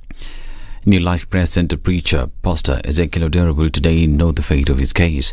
This is after Ezekiel, through his lawyer Cliff Mbeta, asked the Shanzu Court in Mombasa to dismiss the case against him involving Shakahola massacres, where it is alleged that more than 400 members of Pastor Paul Mackenzie's church died due to radical teachings. According to Ezekiel, the continuation of the case is a violation of his fundamental rights, as he is innocent. And we are also questioning, and we are saying that this matter must come to an end. You can't just keep on making somebody suffer. He reports, he goes to investigating officers, they come to him, they come to his premises, they disrupt the learning of the school and everything else. His life is disrupted. The church is disrupted. Israel's Prime Minister Benjamin Netanyahu has rejected calls for a ceasefire in Gaza, saying it would amount to a surrender to Hamas. Speaking Tel Aviv, Netanyahu cited the Bible, saying this is a time for war. Meanwhile, UN aid agencies repeated their calls for a humanitarian ceasefire at an emergency UN Security Council meeting. UNICEF says the situation in Gaza is growing worse by the hour, and the true cost of this latest escalation will be measured in children's lives. I'm Dennis Aseto. Good morning.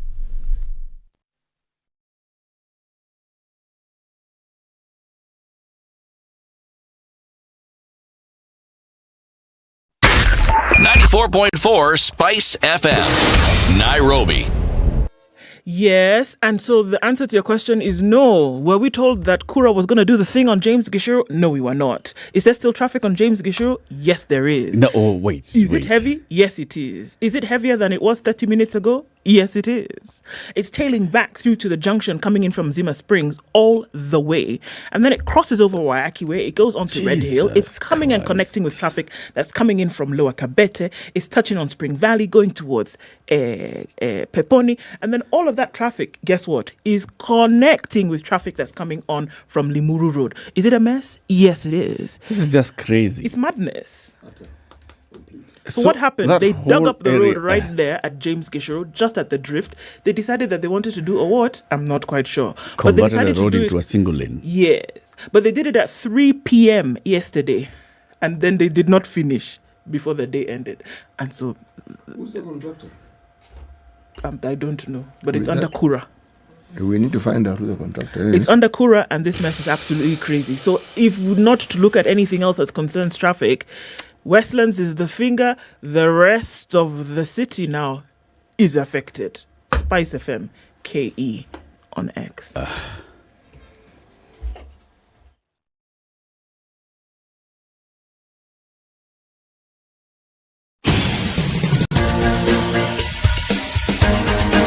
This is the Situation Room, the home of hard-hitting political commentary and penetrating insights about the state of the nation. This is a talk radio experience like no other. The Situation Room, a place for hard truths, debates, and elevated conversations. The Situation Room, witty, political, engaging, deep, controversial. In the room, we have C.T. Muga, researcher, academic, seasoned political observer, a fountain of wisdom in these politically uncertain times. Ndu Okoh, Nigerian by birth, Kenyan by choice, communications expert, Pan-Africanist, a truth seeker and believer in people power, and Eric Latiff, agent provocateur, the man in the chair, seasoned journalist, news hound, a man who believes... 8 minutes after 9. We're on to the final hour of the Situation Room today,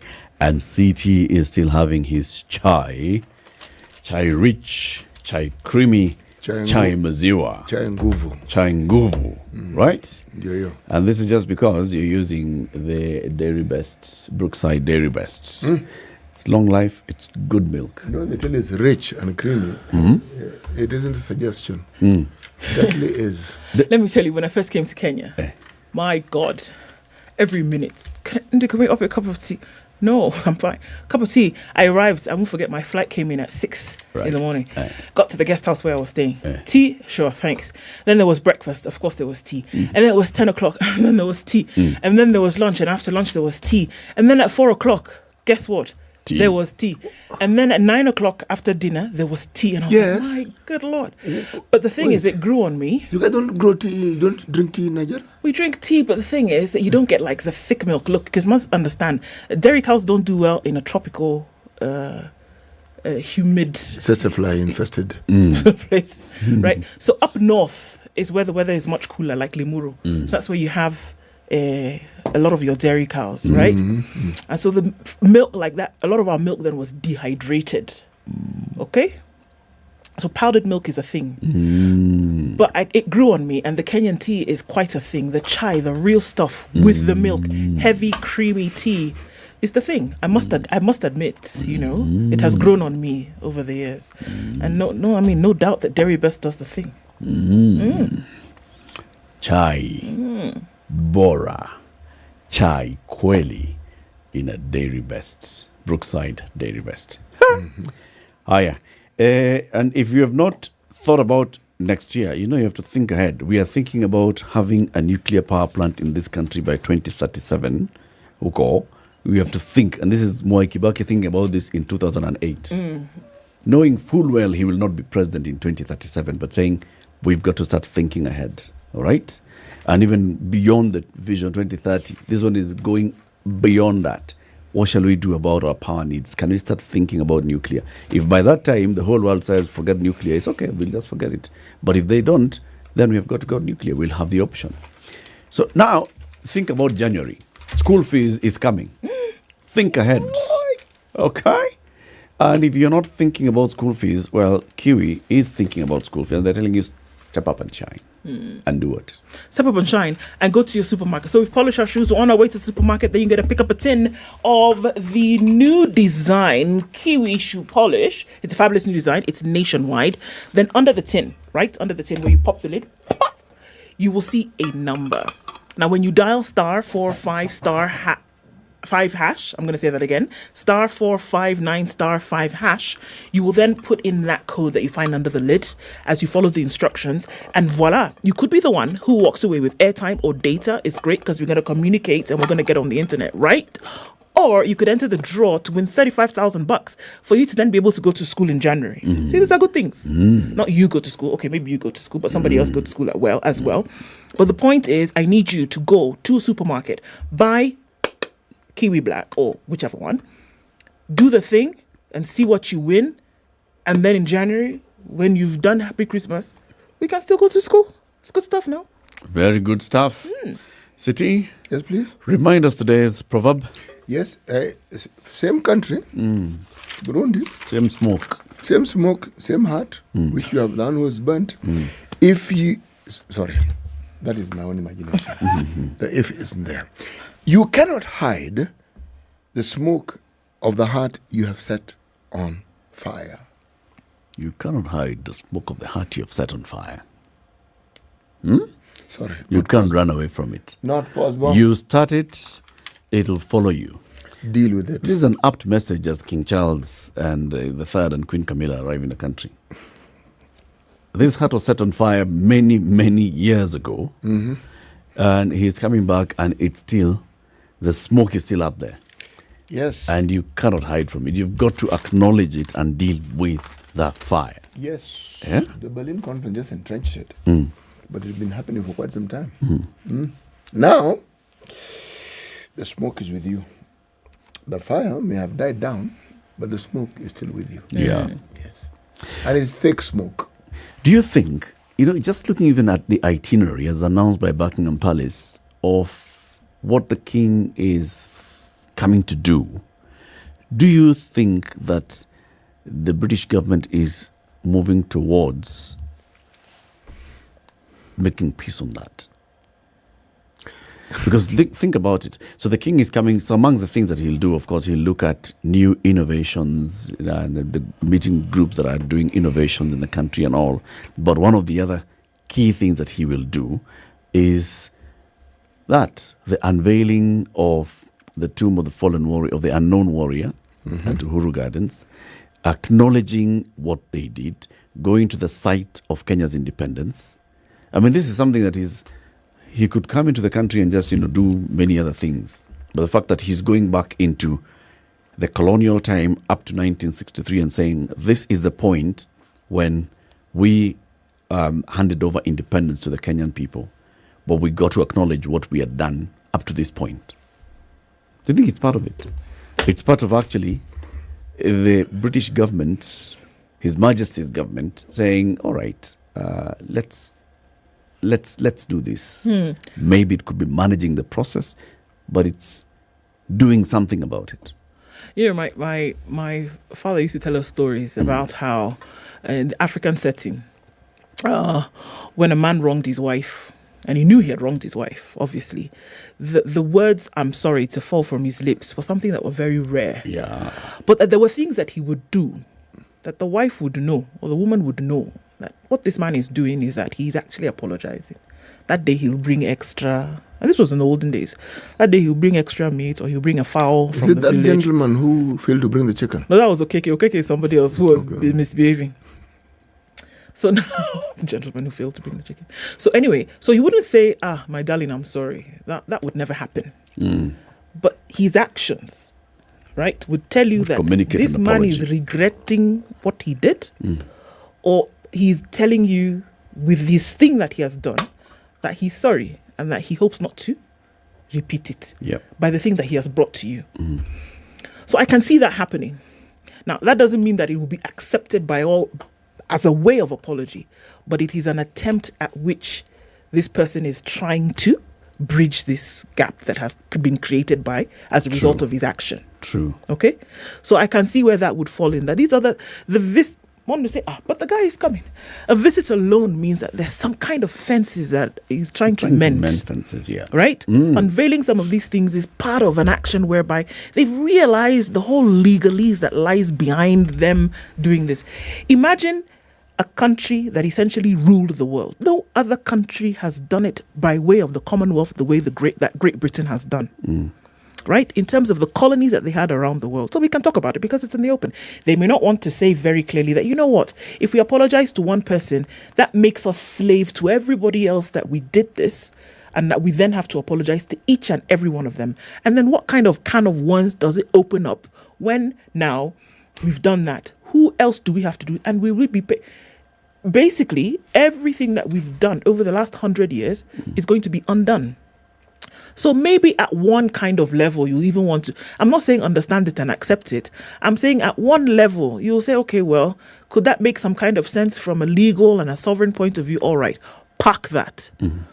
But them coming here, them doing 1, 2, 3, does that show that they are like the man who is apologizing to his wife in action, as opposed to saying the words? Whatever, if you want to call it conceitedness, if you want to call it arrogance, if you want to call it that if he opens his mouth to apologize, he will be operating from a point of weakness, call it whatever you want to call it. But does the action speak, in this case, louder than the word? And should we be contextualizing apologies, right? Because in that family setting, I am sure even when the woman is wrong, she does not come out to say, my husband, I'm sorry. In some cases, they'll kneel down and say, there's things that they will do, just to try and show, his favorite soup that day. Exactly. There are things that they will do to show the man that I'm apologetic. I acknowledge that but I am sorry. Not necessarily by coming to say, I'm sorry. Okay? But the two of them are wise enough and have been brought up in this community, and some wisdom has been instilled in them to recognize when an attempt is being made at apologizing. To recognize that this person is actually making themselves vulnerable to me by doing all these things. What they're in essence doing is they're acknowledging they're wrong and they are seeking an apology. And I don't have to stand up and tell them, I forgive you, you stupid, and don't repeat that. All you just need to do is laugh along. If he has brought the chicken, say thank you for the chicken and cook it and serve it and, serve it very well and sit there and smile and laugh. Or if it's the husband and she has cooked the very best meal, he enjoyed and say, this one is even sweeter than the last one. You're basically showing, I am returning the hand, right? It's acknowledging. Should we do that? Should we sit back and acknowledge an attempt at an apology and then do the other thing? It's true. In some cases, the woman will take the extra chicken that you brought and dash it to the neighbors. So what has she told you? I don't accept your apology. Exactly. So now should we say that even you coming, please turn around at JKIA and don't even come, because Kenya is not even interested in having that conversation. But the extent to which a welcome has been proffered to the king and the queen, I think you're basically saying, Kenya is basically saying, okay, come and let's have a conversation. I think it's expected that when somebody makes such a gesture, if you reject, you must have very solid reasons and you must escalate the issue. Voila. You cannot just take the chicken and take it to the neighbor. If that mzee called the other wazes and said, you know what, I made an attempt at apologizing and she only took the chicken, she'll be told, surely how can you do that? You should have called us if you had an issue. You should have called your side of the family and brought that issue. When you're taking it to the neighbor, what you're doing is you're basically just rubbishing this whole thing and exposing your family unit. And that you choose for us not to have a relationship anymore. At all. Yes. Right? So how should we treat this whole conversation? Look, I think it's very clear. Look, it's not everything they use mouth to tell you. You understand what I'm saying? Like, they have told you the words "I'm sorry" to come from the mouths of the monarchy of Great Britain today, or anybody else for that matter from Great Britain. They've more or less told you it It's not going to happen. And it's not about because they're not sorry. It's about what it's going to mean for them if they actually start how many will they do? The life of the monarchy will not live out the line of apologies that they have to take or that they would have to make. So because they cannot do that, they're saying, here is what we are actually doing and offering that to you. And I think this is a read between the lines kind of situation, that if you cannot see that, then perhaps, okay, then maybe just lift the scales just a little bit, because more or less that's what they're trying to tell you. Is it that they're going to be conceited and arrogant in that they don't care if they killed a number of Kenyans? They don't care if the Mau Mau revolution and the people who suffered as a result of that, or that they don't care about the lands that were taken and given to sons and daughters of colonialists that left Kenyans, in bands of poverty for years? Is it that they don't care about those things, or that what they're trying to say is that they're trying to protect their own skin by not apologizing? So I think we need to look at this very carefully. The very concept of colonization, or the very concept of imperialism, as I was stating in the other hour, actually at the heart of this discussion, because to acknowledge the heinous crimes that were committed in this process of colonization by the countries of Europe, that is now confronting your past and confronting it in totality. An apology would mean you actually begin the process of confronting it. In the absence of one could say that the ruling elite, whoever they are, still hold on to those vestiges of colonialism and have this thinking that not everything that was done was wrong. When Eric talks about compartmentalizing this thing, I'll take it a step further and add, looking for ways of justifying the process and looking at what you think are the benefits that colonialism came with it. And even saying that perhaps it was just some viciously misguided lot who are in a minority who committed these atrocities, but the larger plan was actually meant to be for the benefit of those who are colonized. And that is not true. Colonization was purposed to benefit those who are colonizing. That is simple. It's just a simple statement of fact. If benefits accrued, they were incidental. Now, when they were deliberate, it was to create a ruling class among the colonized so that rule would be continued. The British understood this really well, and they did it extremely well. They understood it. Now, are we suggesting that by actually saying we are sorry, forgive us, that they will be saying that, something, this whole process that we had for the longest time was actually morally repugnant and it was wrong. We should never have colonized you people. We should never have encouraged imperialism, because remember, imperialism was a tool for trade. Why did they colonize? I mean, go back to the history of Europe. Go back even to our own history. All these things were intended for you to get control. Exactly, and power. Yeah. That's what it was for. Now, in the process, a lot of wrong was committed. Now, that wrong, should it have an equivocal apology where you say, these are no holds barred apology, come what may? You see why I see would also be a little bit tricky, CT, because it goes along the lines of what you're saying right now. So there's two sides to this thing. There's the one side whereby an apology would mean actually we do regret this thing that we've done. But then an apology would cover everybody else who till today, there's this thing called neocolonialism, who till today do feel that you savages in Africa must actually be held under control and power. Till today, who still feel that. So when you apologize about those who've done it in the past, what about what's going on today? What about which is going on today? So you're going to apologize for things that are happening presently and the things that will happen in the future? Because an apology essentially means that you're not going to go back to what you've done. But we see that still playing out in today's world. And an apology also means you're taking responsibility for that thing that you have done. Yes, and admitted it was heinous. Yeah, you're admitting it was terrible. Absolutely wrong. Yes. That's what you're saying. But there are people who believe that it actually wasn't wrong and that we still do feel that this empire of economy must continue. But I think in this particular case, the statement that was made by William Hague in Parliament was acknowledging that what we did was wrong. It was doing all those things. The only thing was falling short of using the word sorry. or apologize, right? Why? Is it because of the legal interpretation of the word apology? Yes. Because if it's just because of the legal interpretation of the word apology, then have they expressed apology or have they not? You know, this is very interesting that you asked the question. Because also the words that are spoken, it's not just I woke up one morning and I went to Parliament and let me have a word. No, these words that they use are very carefully selected. Now, if you look at the word regret, as is defined by Cambridge, no less, they are the ones who made the language, so it's theirs. Regret will carry a component of apology. They knew exactly why they used the word regret. To cover this exact same thing that you're saying. Because they know that using the word I apologize, I am sorry, they know what that means as well. But they also know that using a word like regret is kind of like a blanket word whereby it covers the things I've done before and it also offers a little bit of sympathy. Without acknowledging what it is that you did wrong.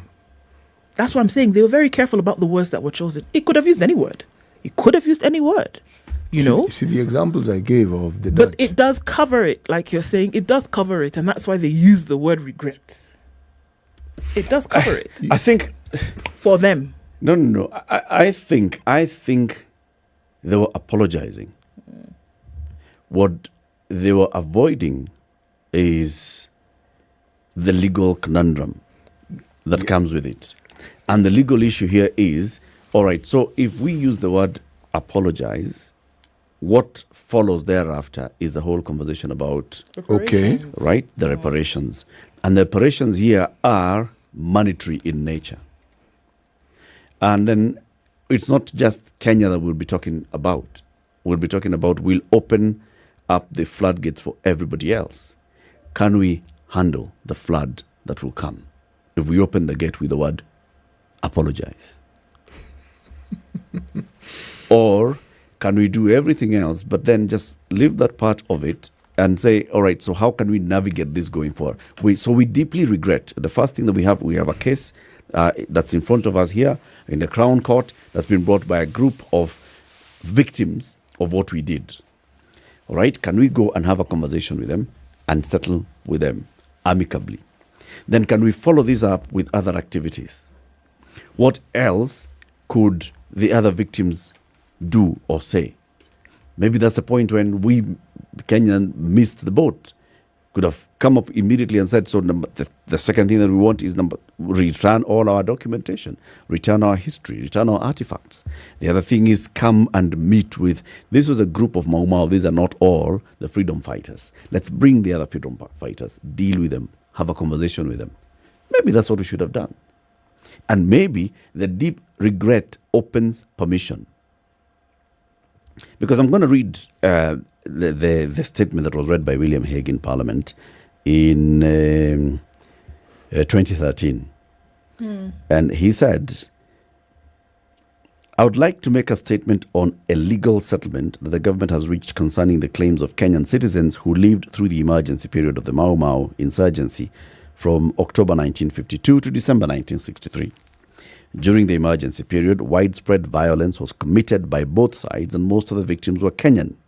Many thousands of Mau Mau members were killed, while the Mau Mau themselves were responsible for the deaths of 2,000 people, including 200 casualties among the British regiments and police.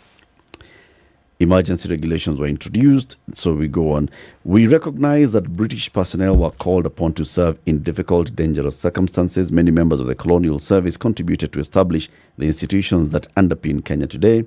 However, I'd like to make clear now and for the first time, on behalf of Her Majesty's government, that we understand the pain and grievances felt by those who were involved in the events of the emergency in Kenya.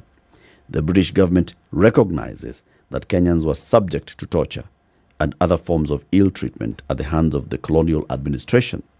The British government sincerely regrets that these abuses took place and that they marred Kenya's progress towards independence.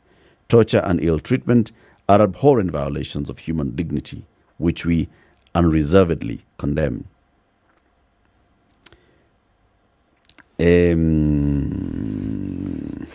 Go on.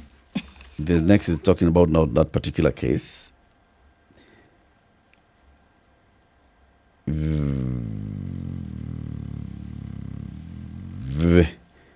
I'll get the fuller statement after the break. But see, what they were doing is they were balancing between those two, saying we acknowledge and we condemn the role that we did. We strongly condemn what we did. We deeply regret what we did. We have had a conversation with the group that's come before us, and we are seeking to settle this matter out of court. Okay? So all these things have been said. What does that mean? Is that an apology? Can we get back from it? Get away from it? Get forward from it? Can we say, all right, so move on. They've apologized. Now, should we accept this? And then start saying, okay, so now that you deeply regret, so this is what you can do. The same way you dealt with that group of Mau veterans that came, now the other things that we need from you are this and the other. We need to talk about what you did to the displaced communities. We need to talk about what you did to this and how it impacted. Maybe we should be preparing a list. You know, my friend, when you say that and you look at the history of British colonization, where this discussion will take you is the Middle East, Palestine, Israel right now. Because in 2014, 2008, when Britain conquered Palestine from the Ottoman Empire, there began a chain of events that have brought us to where we are today. So you're talking British involvement on this planet and the things they did. Are we asking them to repent? Are we asking them to ask for forgiveness? Are we asking them to show regret? But in all these things, with reference to what is happening in Kenya, even as all these visits are planned and we've heard of them, is it that they came up with the ideas, or did they seek to understand from Kenyans what would signify or what would represent a good visit by His Majesty? What we would think would meet the very, very tenets that you're saying, communicating this, communicating that. Or was there a board meeting that decided, since His Majesty is coming, this is what he should do? And did they consider how that will resonate with Kenyans? Okay, he's here, fine, we've got it. Then? And that's why I'm saying, that's why I was even asking the question about the Dutch and the research institutes and all, right? Where is the voice of the victim? Throughout all this, by the time you're arriving at a decision that we want to publicly apologize and acknowledge and all and this and the other, are you doing it from your perspective, or are you doing it in consultation with the victims? The same thing that's happening now. Is it that we are dropping the ball? That's why I was raising the questions with the Kenya Human Rights Commission and the others.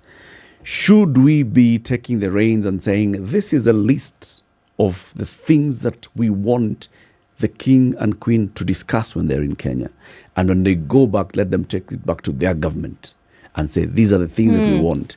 You have the issue of Mekatilili, you have the issue of, we have knowing all that these they were artifacts, coming, we have this, this is it. Produce, even if it's a 50-page document, and say, these are the items listed. We are serious. Yeah, minus that, it's just talk. But let's take a break. We'll be back shortly. This is the Situation Room, the only way to start your day. We love to share our culture and the one language that unites us all. One that helps us start the day and keeps us going. Brookside Dairy Best is part of every celebration and offers a warm welcome to every home. Karibuni chai. Na hii ni lugha ambayo kila Mkenya anaelewa. The more the milk, the better the chai. Chai kweli ina Brookside Dairy Best. Wametengeneza barabara, siko nyua, siko sawa, siko tunafurahia sana. Mwaka huu ndio tumeweza kuonekaniwa. Tunashukuru kuja kuwekewa kapro. Mzigo ni soko. Ukifikisha mzigo soko in time, hiyo ndio muhimu. Kenya Roads Board is committed to ensure an efficient road network for a prosperous nation. Your fuel levy at work.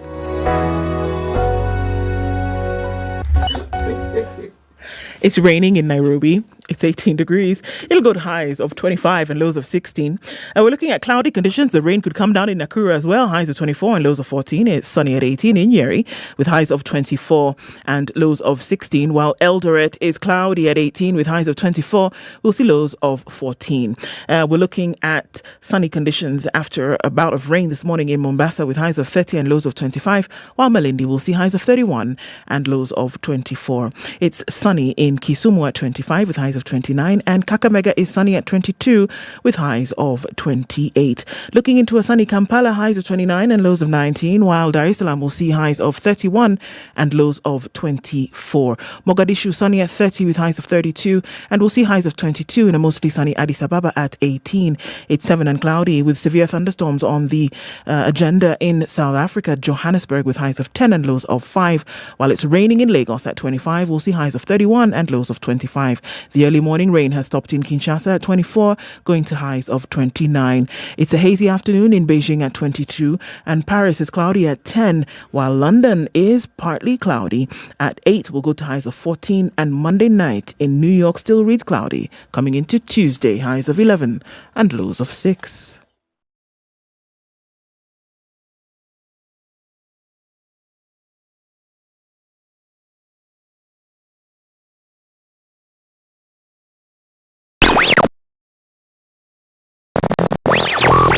Right, so it looks like it's going to be there the whole day, this particular traffic that we're looking at coming off James Gishuru. Still looking pretty messy as you're crossing over towards the Red Hill Link Road. Probably a little bit messier than it was before. So inbound traffic on James Gishuru inbound traffic going towards James Gishuru, coming off Waiyaki Way. And then in and outbound on James Gishuru itself continues. Limuru Road busy, coming off then into the CBD, and it's still very heavy on Chiromo this morning. So traffic hour might end a little bit later than it normally does, but we're going to keep an eye on things and see how they open up through the day. Spicefm KE on X. Talk to us there and keep things moving.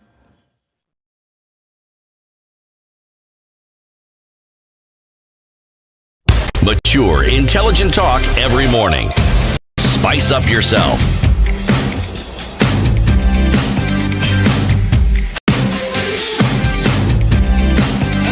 Mornings done right. All right, let's talk about 94.4 Spice FM. The Kenya Roads Board is responsible for overseeing and maintaining the road network across the country. You know about the Kenya Roads Board City, right? When you talk about now the fragmentation of the road sector, there's one overall body called the Kenya Roads Board. They're the ones who oversee. They're the ones who oversee Kenha, Kura, Kera, and the others who do roads. Okay? Yes. Now, they are the ones who are responsible for overseeing and maintaining our road network in the country. How do they do this? For every litre of fuel that you put in your car, 18 bob goes to Kenya Roads Board. Every litre, 18 shilling goes to the Kenya Roads Board, which in turn distributes these funds to either Kenha or Kura or the Kera. Kenya Rural Roads Authority, Kera, or the Kenya Wildlife Service that maintains roads in public parks.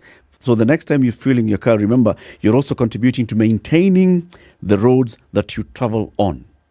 So fuel more so that you can maintain the roads. The Kenya Roads Board, your fuel levy is at work. Hi, back to this conversation, and we want to hear from you, 0719-012-600. The King and Queen are in the country, and the conversation has been, so as they do all those other things that they're coming to do, should they apologize for what their government did during the colonial era?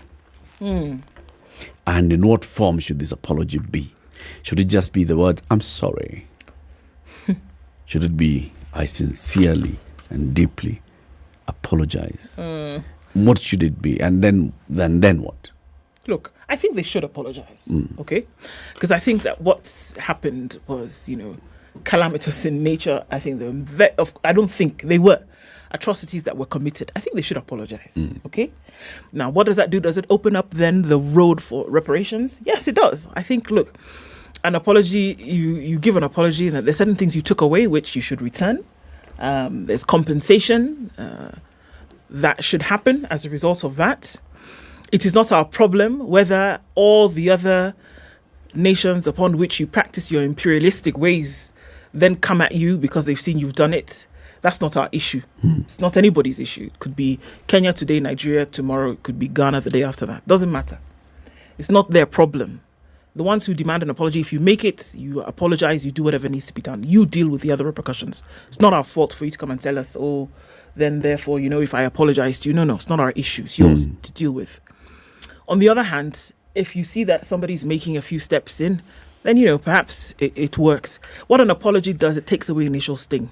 I keep using my father. This is fantastic stories he used to tell us. And he would say that, when I think it's maybe a proverb that you also have here in Kenya. He would say, when a rat bites your toe, it blows on it a little bit to take away the initial sting. And that's what an apology does. An apology takes away the initial sting that is there. And if you don't do it, then the sting stays with you. So maybe that's what we're looking at here. It's more subjective than anything else, but it's important. Now, will it change anything significantly in terms of what you're doing or the road in which you're traveling? Probably not. Let's look at it this way, right? And you've done well to bring up the issue of, two people sitting across each other and one is seeking justice. And for them, justice is acknowledge. First of all, acknowledge what you did to me. Yeah. And then show remorse. Show remorse for what you did to me. So let's go to Rwanda. The Gacaca courts in Rwanda. They brought together those communities. So there was the ITJRC in Arusha that was dealing with the bigger criminals. And then there's those local village courts that brought together the communities, the neighbors, and what they were discussing. Neighbor stands up and says, you know what? I know what I did. Neighbor stands up and says, this is what happened to me. I was here and so came and I saw so attacking. Or this is what happened. You all know I had 3 children. I have none today. You all know I had parents and they lived here and they lived here. They are no longer here. You all know that, you all know I was like this and I am no longer like that. And then the perpetrators would stand up and say, I acknowledge this is what I did. I did this and the other. And for that, I really am sorry. And I really want to apologize. But you see, what had been set up in motion already by the setting up of the Gacaca courts it was not the issue of the other punishment. It's not when you say you're sorry, then the next thing is going to be you bring all your cows, you seed your land, you do this and the other. With the knowledge that if I stand up to apologize, we will deal with it at that point. Yes. And nothing more comes out of it. Yep. We will then say, how do we move on from here together? Yeah. That brought in the perpetrators to actually stand up and say, I acknowledge, I am sorry. Should we do that in this country? In this case then? And say, all right, you guys, Sawa, you did what you did. Okay? We know that you're fearing, if you say you're sorry, the next thing that happens now is we now come back with invoices. So this what look and say, yo, so and so should go to jail. So I hear what you're saying. Is the apology demanded then a road to ask for compensation? Or should it not just be that an apology demanded is really for us to get to that point whereby you say, you know what, okay, we're on the same page now. Let's bury the hatchet. And let's bury the hatchet. Because there are two, it could be that or it could be the other. And is it all right to, because look, what is it that you will do that will bring back a life that was lost? None. Nothing. But this hatchet that we are burying, I mean, what is it? Are we talking about the same hatchet? You see, if you look at, say, for instance, the apology that was made by the Dutch to Indonesia, there are those who argue, these guys are just talking of 2014, 2017, 20th century. But the colonizing period was 350 years. Well, and they're apologizing for that. You see, the people who are there are those who argue who are courageous in apologizing with the Germans. When they apologize in Namibia, there are those who argue when they're comparing, they say, those guys didn't just apologize briefly. They went into detail and they said, folks, this may not be enough, but can we start with this and see if this can at least help these areas, because our contribution to this mess that may be here, let's acknowledge there's an economic aspect to it, and let's try and see if this amount can help over a period of time. Let's see. That conversation, there are those who regard it as an honest conversation. Okay. If you take that argument, you would argue that the UK, with the Commonwealth, and all these Commonwealth development organizations and all these things, that has been their way of saying, folks, it's not that we don't know, we do know. But how about we help you build Buruburu, for instance. Okay. Yes. Or Nairobi railway city. We're actually trying to show you that we know we did wrong. Yes, why don't we help you train your soldiers in our country? British Royal Navy College, whatever you want to call it.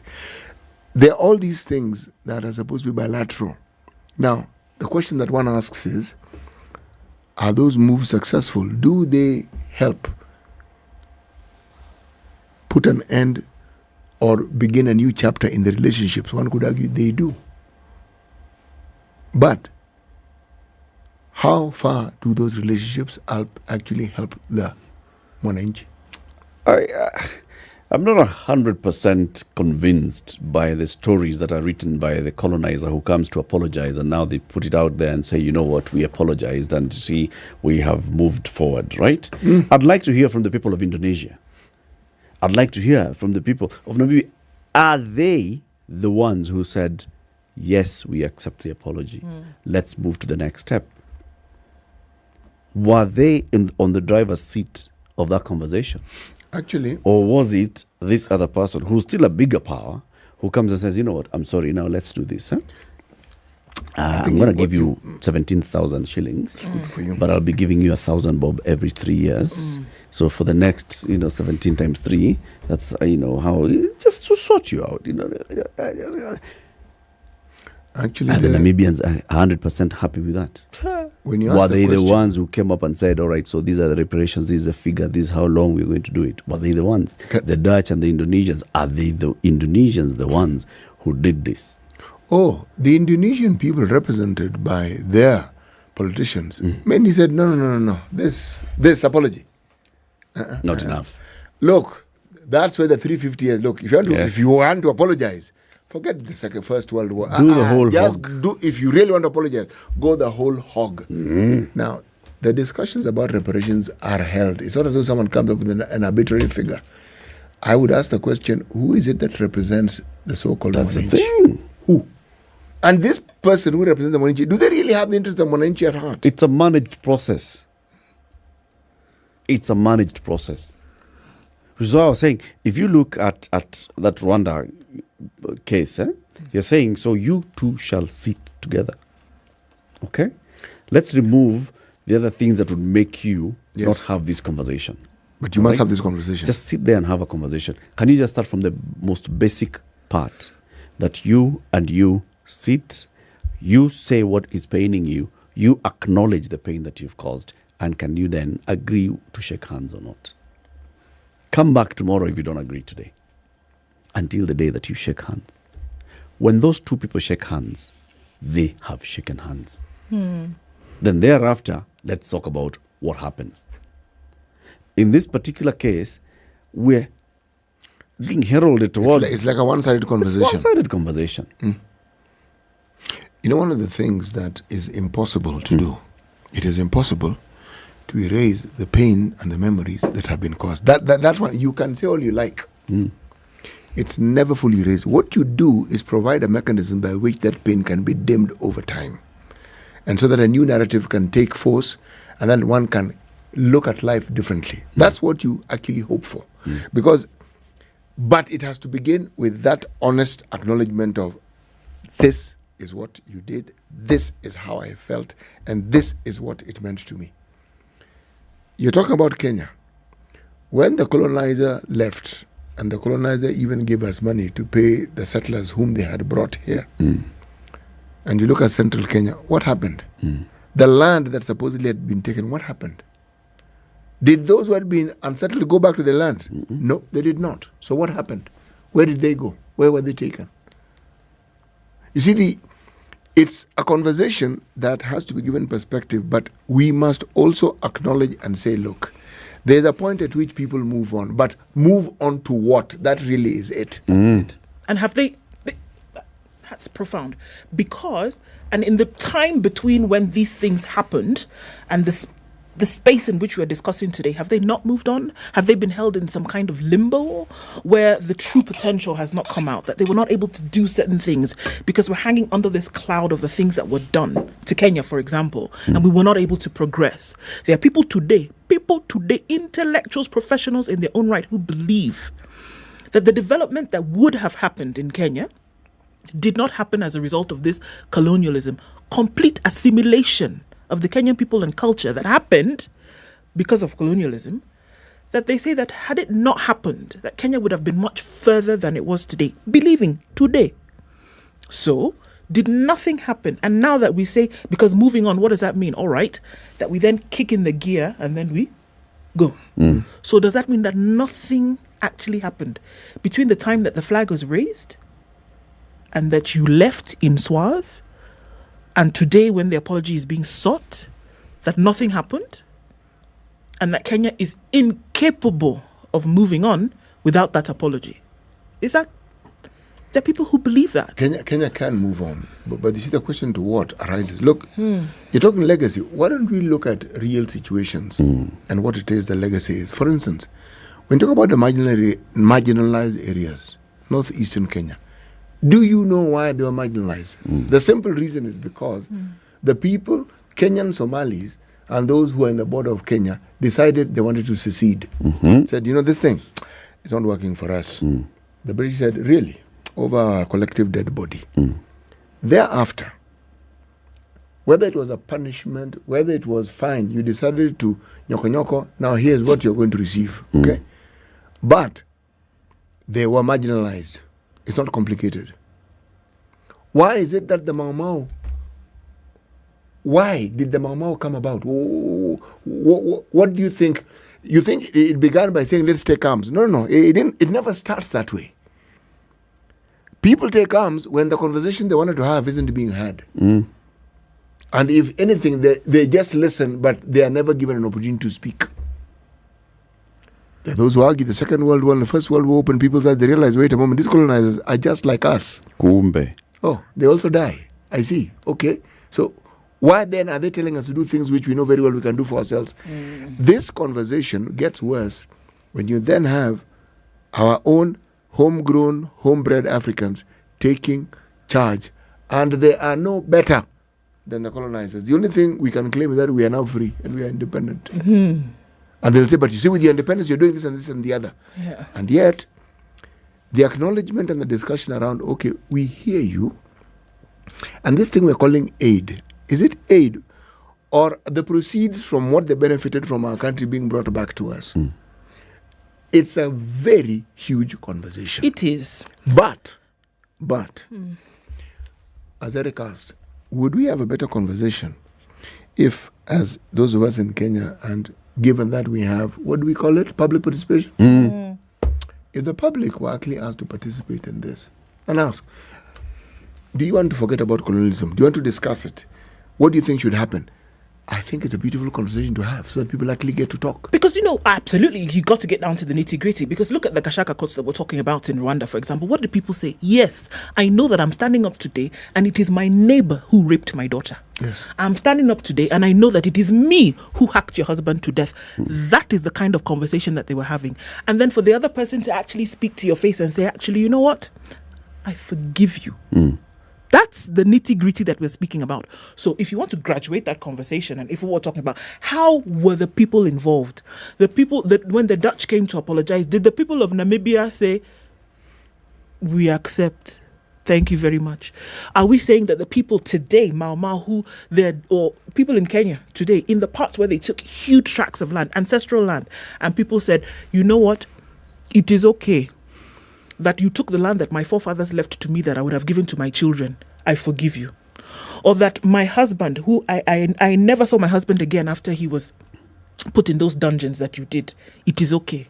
Or that my children never had an opportunity to grow in the manner in which they would. And we're actually saying that you're going to have a public participation, face-to-face conversation, and people are going to say, it is actually okay, let's lay down the gauntlet and let us do what? Move.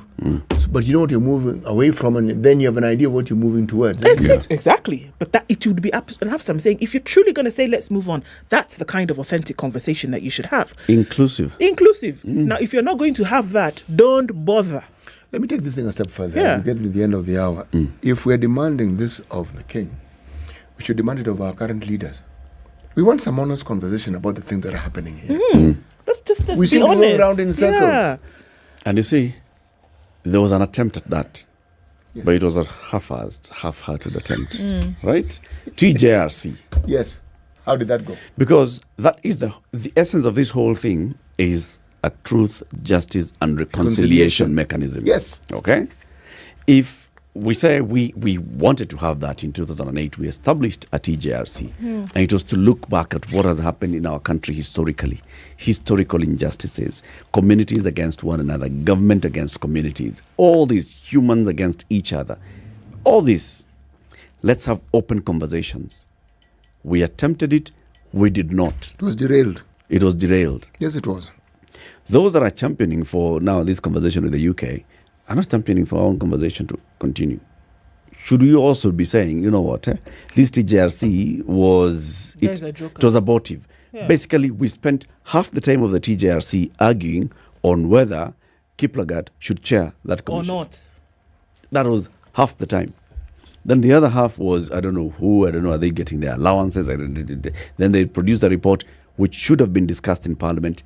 To date, that report has not been discussed by successive parliaments of the Republic of Kenya. Truth, justice, reconciliation, apology.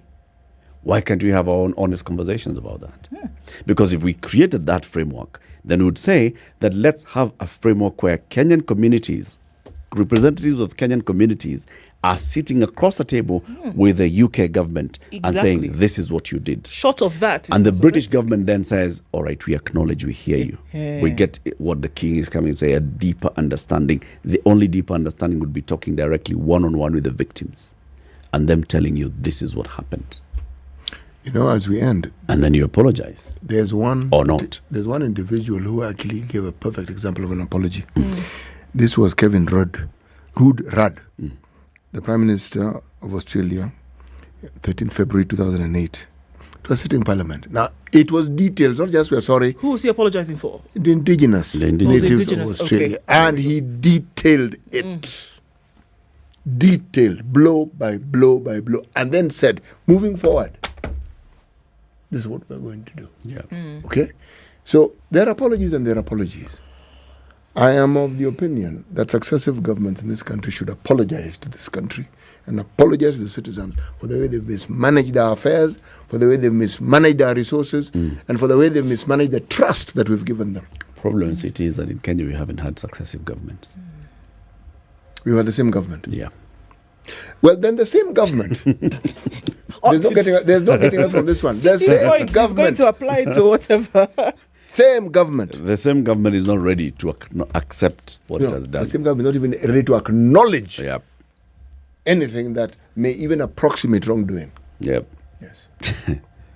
Somebody is saying we Africans should apologize to God. For? I have no idea. Okay. I would have thought he would have said God should apologize to us for making us Africans.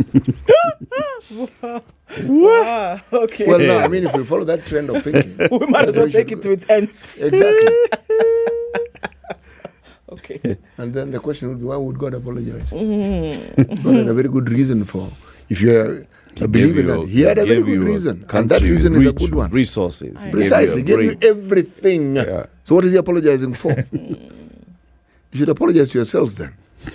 No, that's why now you should apologize to him. Yeah, we should apologize to God. The opportunity. Or for not doing good with the things that he gave to us. Well, thank you very much for tuning into the Situation Room today. Thank you for tuning in to the Situation Room this month. We'll see you next month. Sing, gone till November. I'll be gone to November. I'll be gone to November. To my friends, I'll be gone to January, February, March, April, May.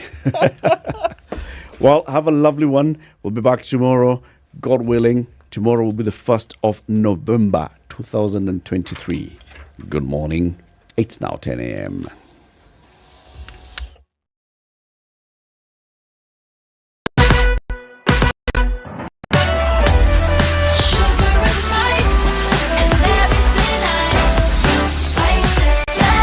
spice up your life.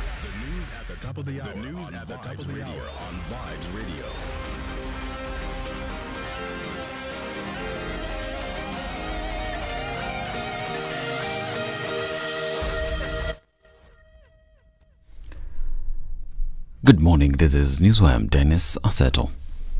King Charles III and his wife Queen Camilla, who arrived in the country last night, are set to meet President William Ruto at State House this morning. Their Majesties will receive a formal ceremonial